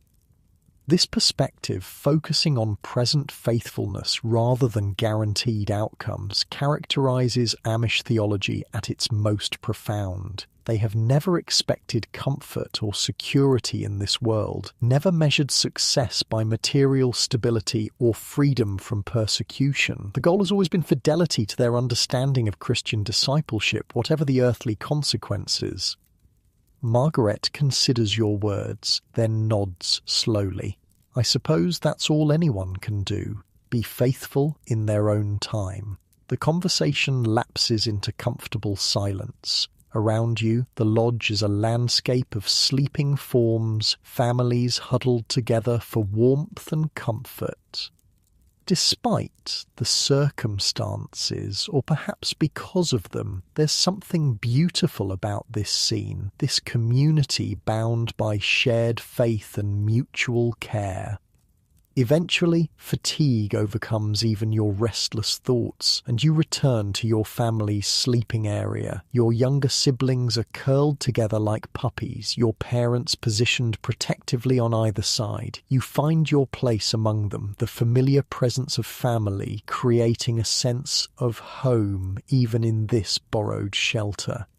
As sleep finally approaches, your thoughts drift to the journey ahead. Tomorrow will bring more challenges, continued travel through difficult terrain, the constant threat of discovery, the uncertainty of reception in Emmental, but it will also bring opportunities for the community to demonstrate its resilience, for faith to prove its practical value in crisis, for the Amish way of life to adapt once again to changing circumstances.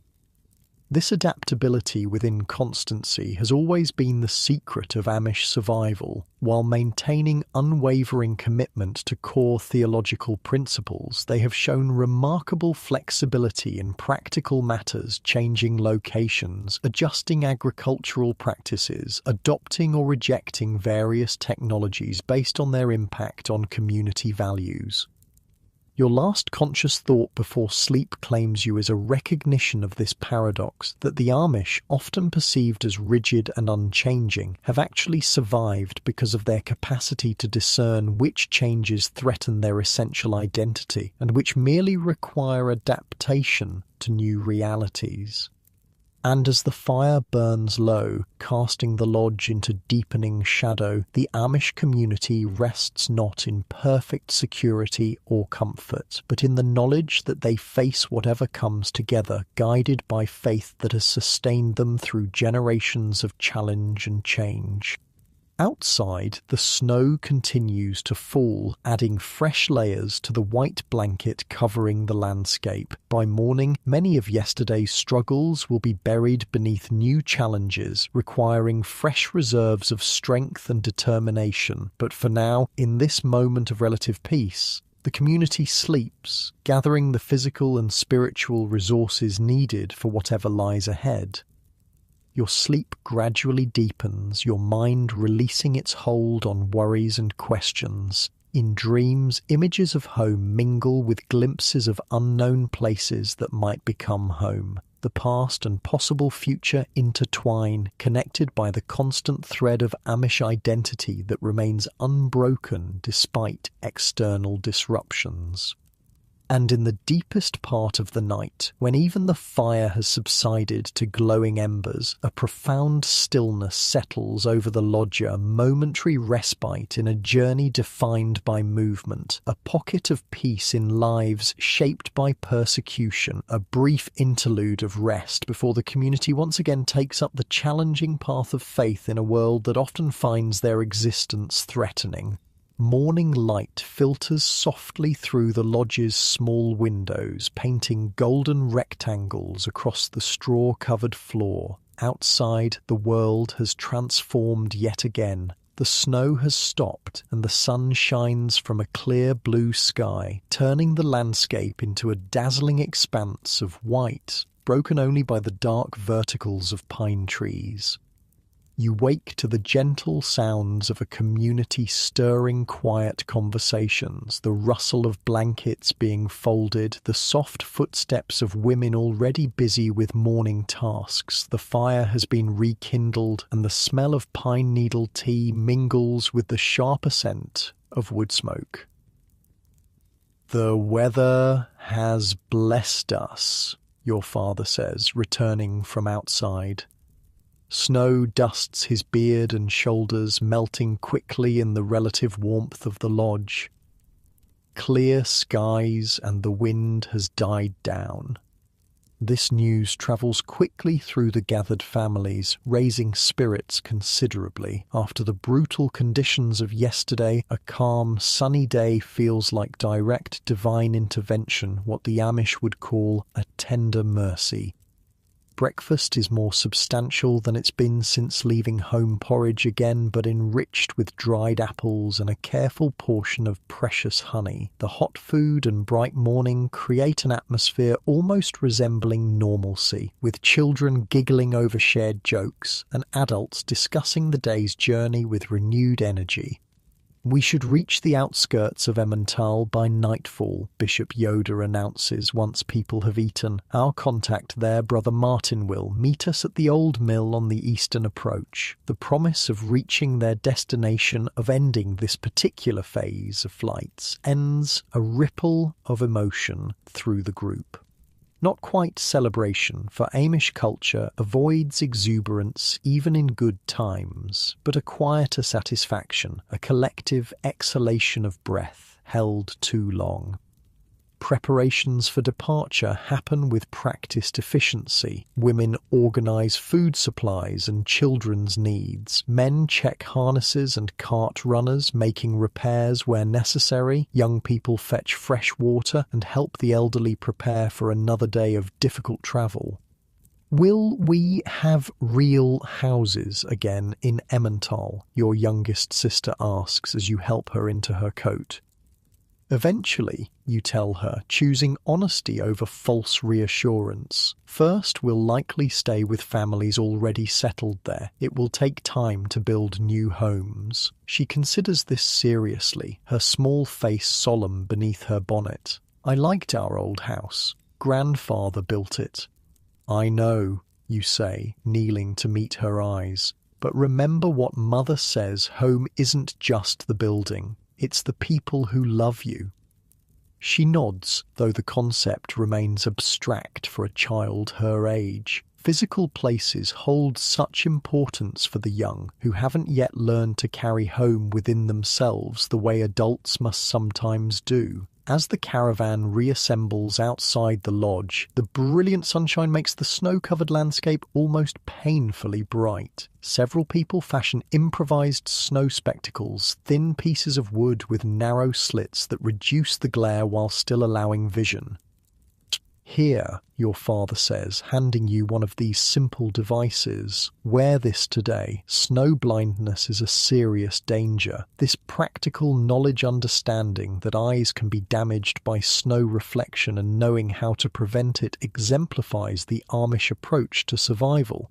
They rely not on complex technology but on generations of accumulated wisdom about working with natural conditions rather than against them. The journey resumes, following a valley that gradually descends toward more populated areas. The snow remains deep, but the modified sleds work better on today's compact surface than they did in yesterday's fresh powder. Progress, while still challenging, happens at a steadier pace. As the day advances, subtle changes appear in the landscape. The wilderness gradually gives way to occasional signs of human presence. A woodcutter's hut here, the remains of a charcoal burner's camp there. You're approaching the edges of settled territory again, with all the opportunities and dangers that entails. Keep alert, passes as a whispered message through the caravan. Watch for patrols.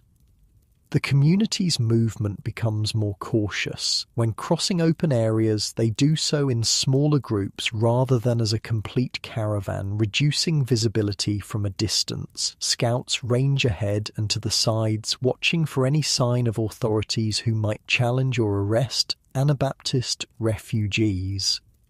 By midday, you've reached a forested hill overlooking a broad valley. In the distance, the first scattered farms of the Emmental region are visible, smoke rising from chimneys, cleared fields now covered in snow, occasional figures moving around homesteads. We're almost there, Hans says, excitement breaking through his usual stoicism. Almost, your father cautions, but the last stretch of a journey can be the most dangerous. We must be especially careful now.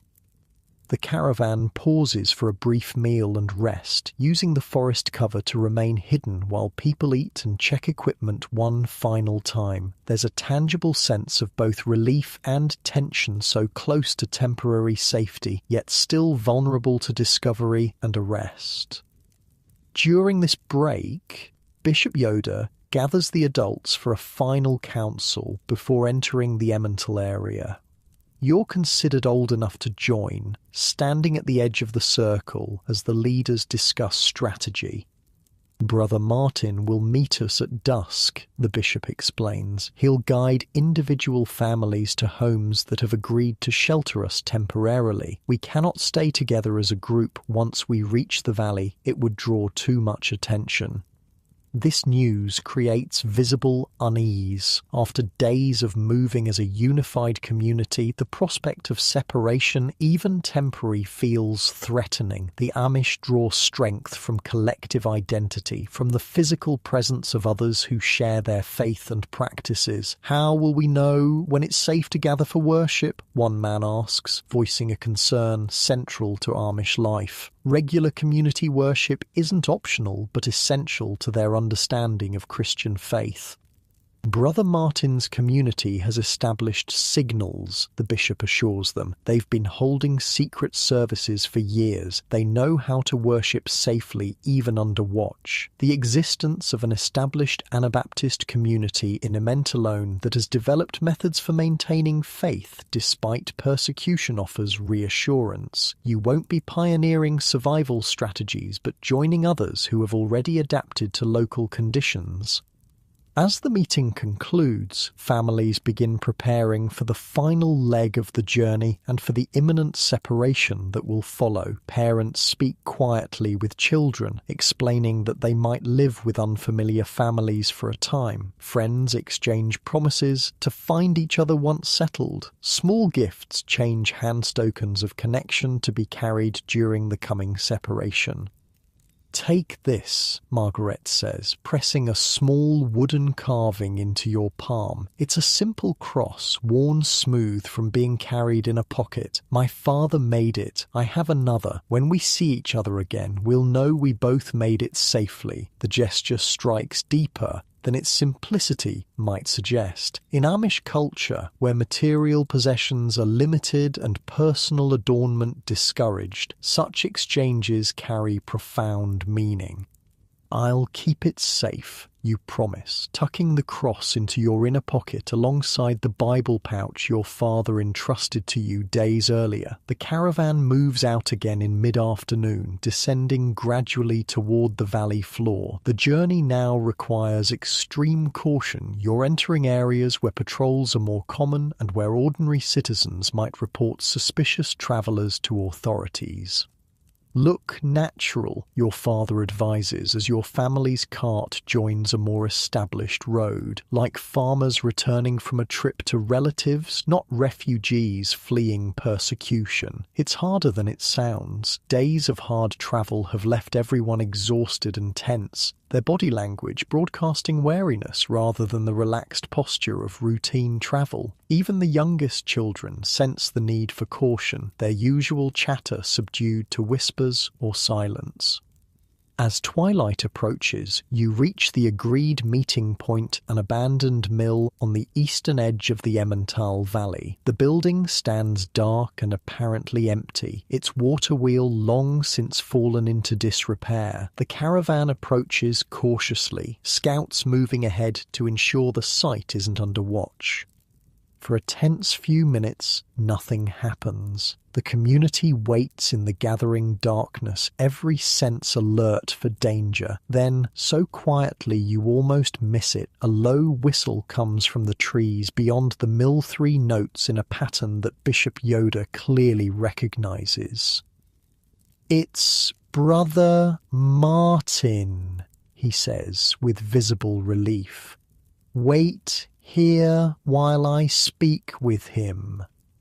The bishop disappears into the shadows beyond the mill. Minutes pass with excruciating slowness, the community poised between hope and fear. Finally, two figures emerge from the darkness, Bishop Yoda and a shorter man with a full beard and the plain clothing that marks him as part of an Anabaptist community. "Brothers and sisters," the bishop announces, "this is Brother Martin who will guide us to safety."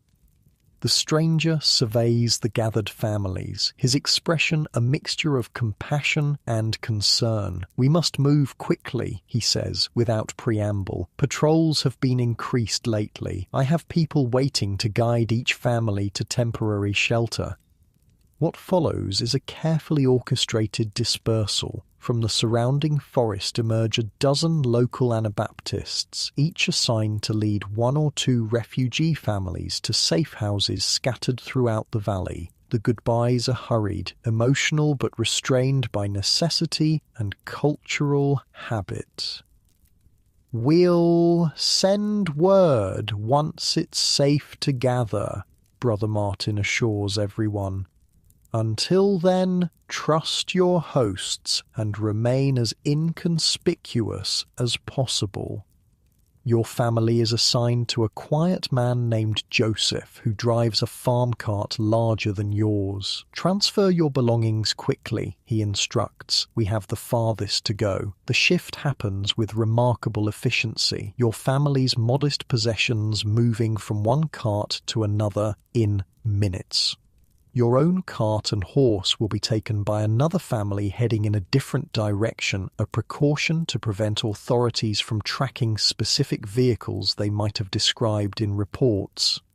"God be with you," Bishop Yoda says, clasping your father's hand in farewell, "until we meet again for worship." Then you're moving away from the only community you've known for days, following a stranger into deeper darkness. Trust your only option. Your younger siblings press close against your mother, seeking reassurance in her physical presence as the familiar faces of neighbors and friends disappear into the night. Joseph proves taciturn but kind, offering only necessary information as he guides your cart along back roads and farm tracks. "We'll reach my brother's farm in about 2 hours, he explains. "You'll stay in their guest house until more permanent arrangements can be made." The journey through night-darkened countryside happens in near silence, everyone tense with the knowledge that safety remains uncertain. Occasionally, Joseph signals for complete quiet as you pass near villages or crossroads where authorities might be watching. Your father sits beside Joseph on the driver's bench, occasionally asking quiet questions about the local Anabaptist community. The answers paint a picture familiar from your own experience, a group maintaining faith despite persecution, adapting practices to ensure survival while preserving essential beliefs. "How long has your community been here?" your father asks during a stretch of empty road.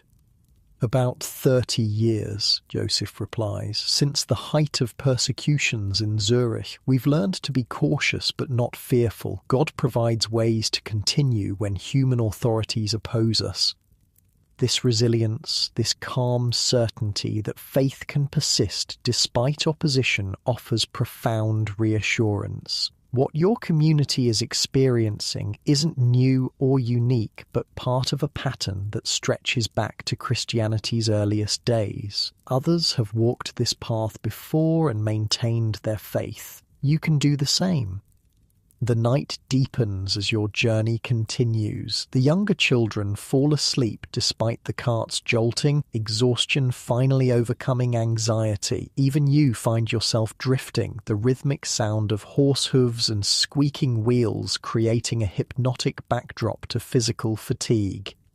You're jerked awake when the cart suddenly stops. Joseph raises a hand for silence, his posture alert as he listens intently. In the distance, you can hear what alarmed him, the sound of multiple horses approaching along the road ahead. "Into the trees," he whispers urgently. Quickly and quietly, it might be a patrol.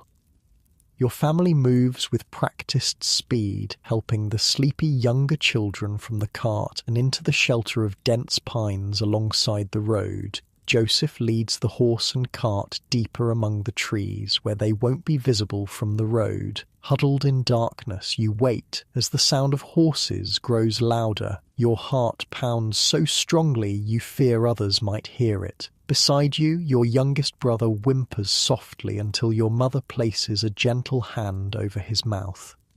The patrol appears around a bend in the road. 4 mounted men carrying lanterns, moving at a walking pace and clearly searching rather than simply travelling. Their uniforms identify them as local authorities, the same who would have arrested your family had you remained at your former home. "They're looking for us," Hans whispers, his voice barely audible.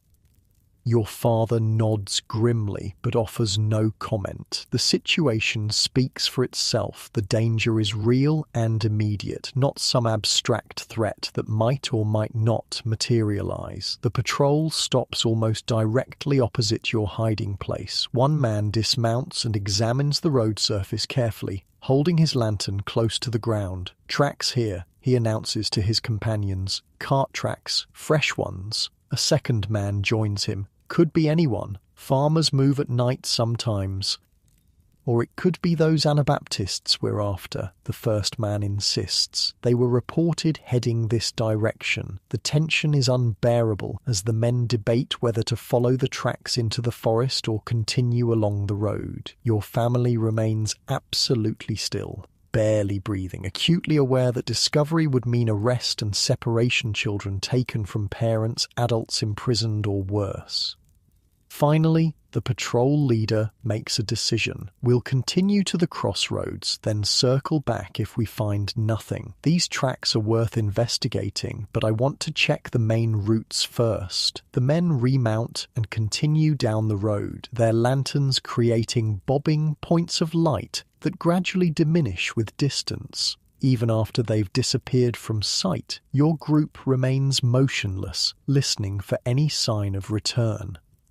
"We'll wait a bit longer," Joseph whispers after several minutes have passed. "Then take a different route. They'll be watching this road now." The detour adds hours to your journey. Instead of following roads, Joseph leads your family across fields and through woodlots, using his intimate knowledge of local geography to avoid areas where patrols might watch. The going is difficult, breaking trail through snow, helping the cart over rough terrain, but the alternative is capture. It's well past midnight when you finally reach the farm that will be your temporary home. The main house is dark, but a smaller building nearby shows a single light, someone waiting up despite the late hour. "My brother's wife," Joseph explains as he helps your exhausted family from the cart. "She'll have food ready for you." The woman who greets you has the same quiet dignity as her husband, plain clothing, hair covered with a simple cap, face lined from years of farm work, but her eyes show genuine welcome as she ushers your family into the warm kitchen of the guest house. "You must be hungry and cold," she says, ladling steaming soup into bowls. "Eat, then rest. Questions can wait until morning."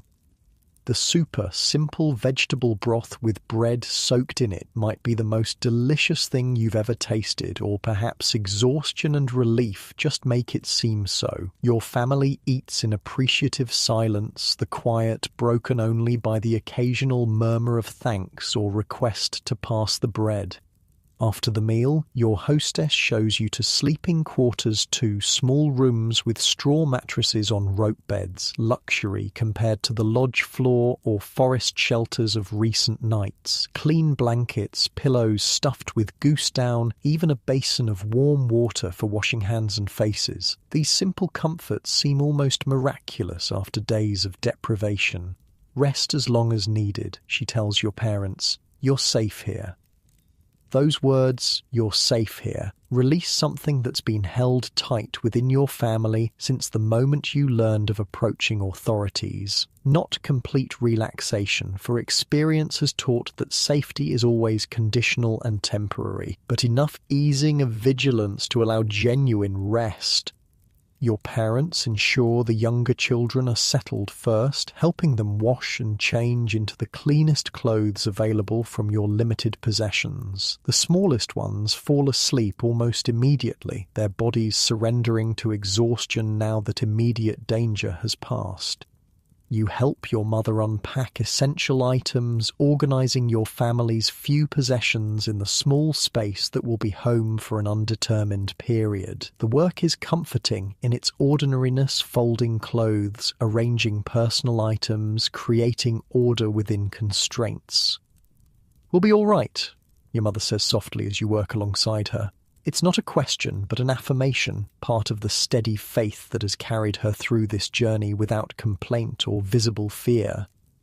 "I know," you reply, and realize you mean it. Despite everything, the loss of your home, the dangerous journey, the uncertain future, you carry a deep conviction that your family and community will endure, adapting to new circumstances while maintaining what truly matters. When the unpacking is complete, your parents finally retire to rest, leaving you and Hans as the last ones awake. You sit together near the small fire in the cooking hearth, watching flames that remind you of countless evenings in your former home. "Do you think we'll ever go back?" Hans asks, his voice revealing the child beneath his recently acquired adult composure. "I don't know," you answer honestly, "but wherever we are, we'll still be Amish. We'll still be family. That's what matters." He nods, accepting this wisdom that focuses on constants rather than variables, on what can be preserved rather than what might be lost. It's the essence of Amish resilience, holding firmly to core identity while allowing circumstances to change around that unchanging center.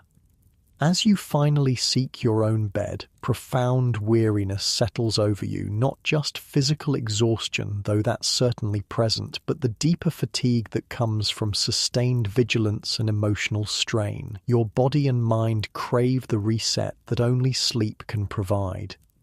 Lying on an actual mattress beneath actual blankets in a space protected from weather and watching eyes, you experience a gradual unwinding of tension that's become so constant you barely noticed it anymore. Muscles relax, breathing deepens, thoughts slow their frantic pace.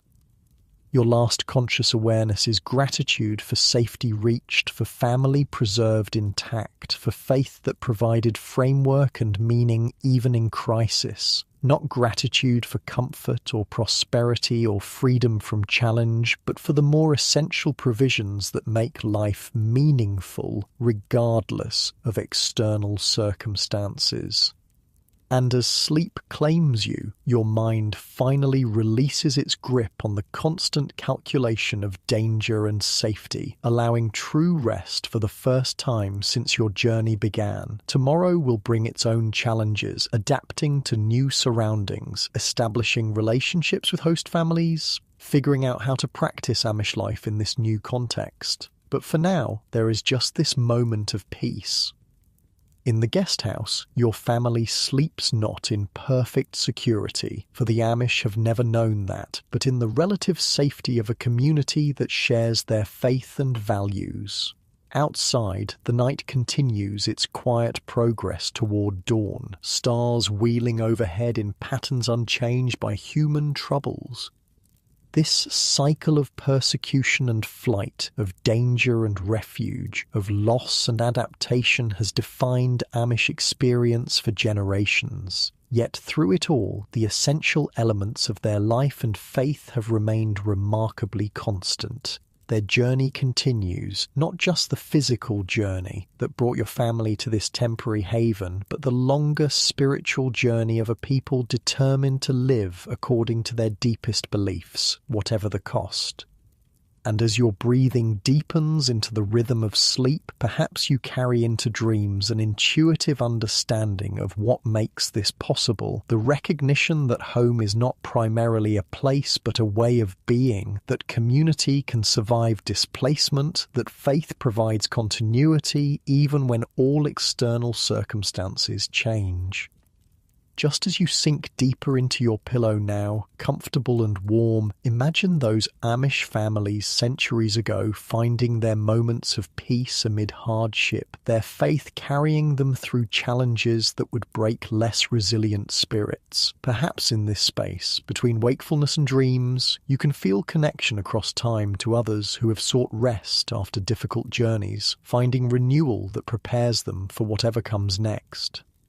And now, as the story ends, allow your own breathing to slow, your body to relax into whatever supports you, your mind to release the day's concerns. Like those Amish ancestors, you too can find restoration in simple rest, carrying what matters into tomorrow while letting go of what doesn't. Sleep well,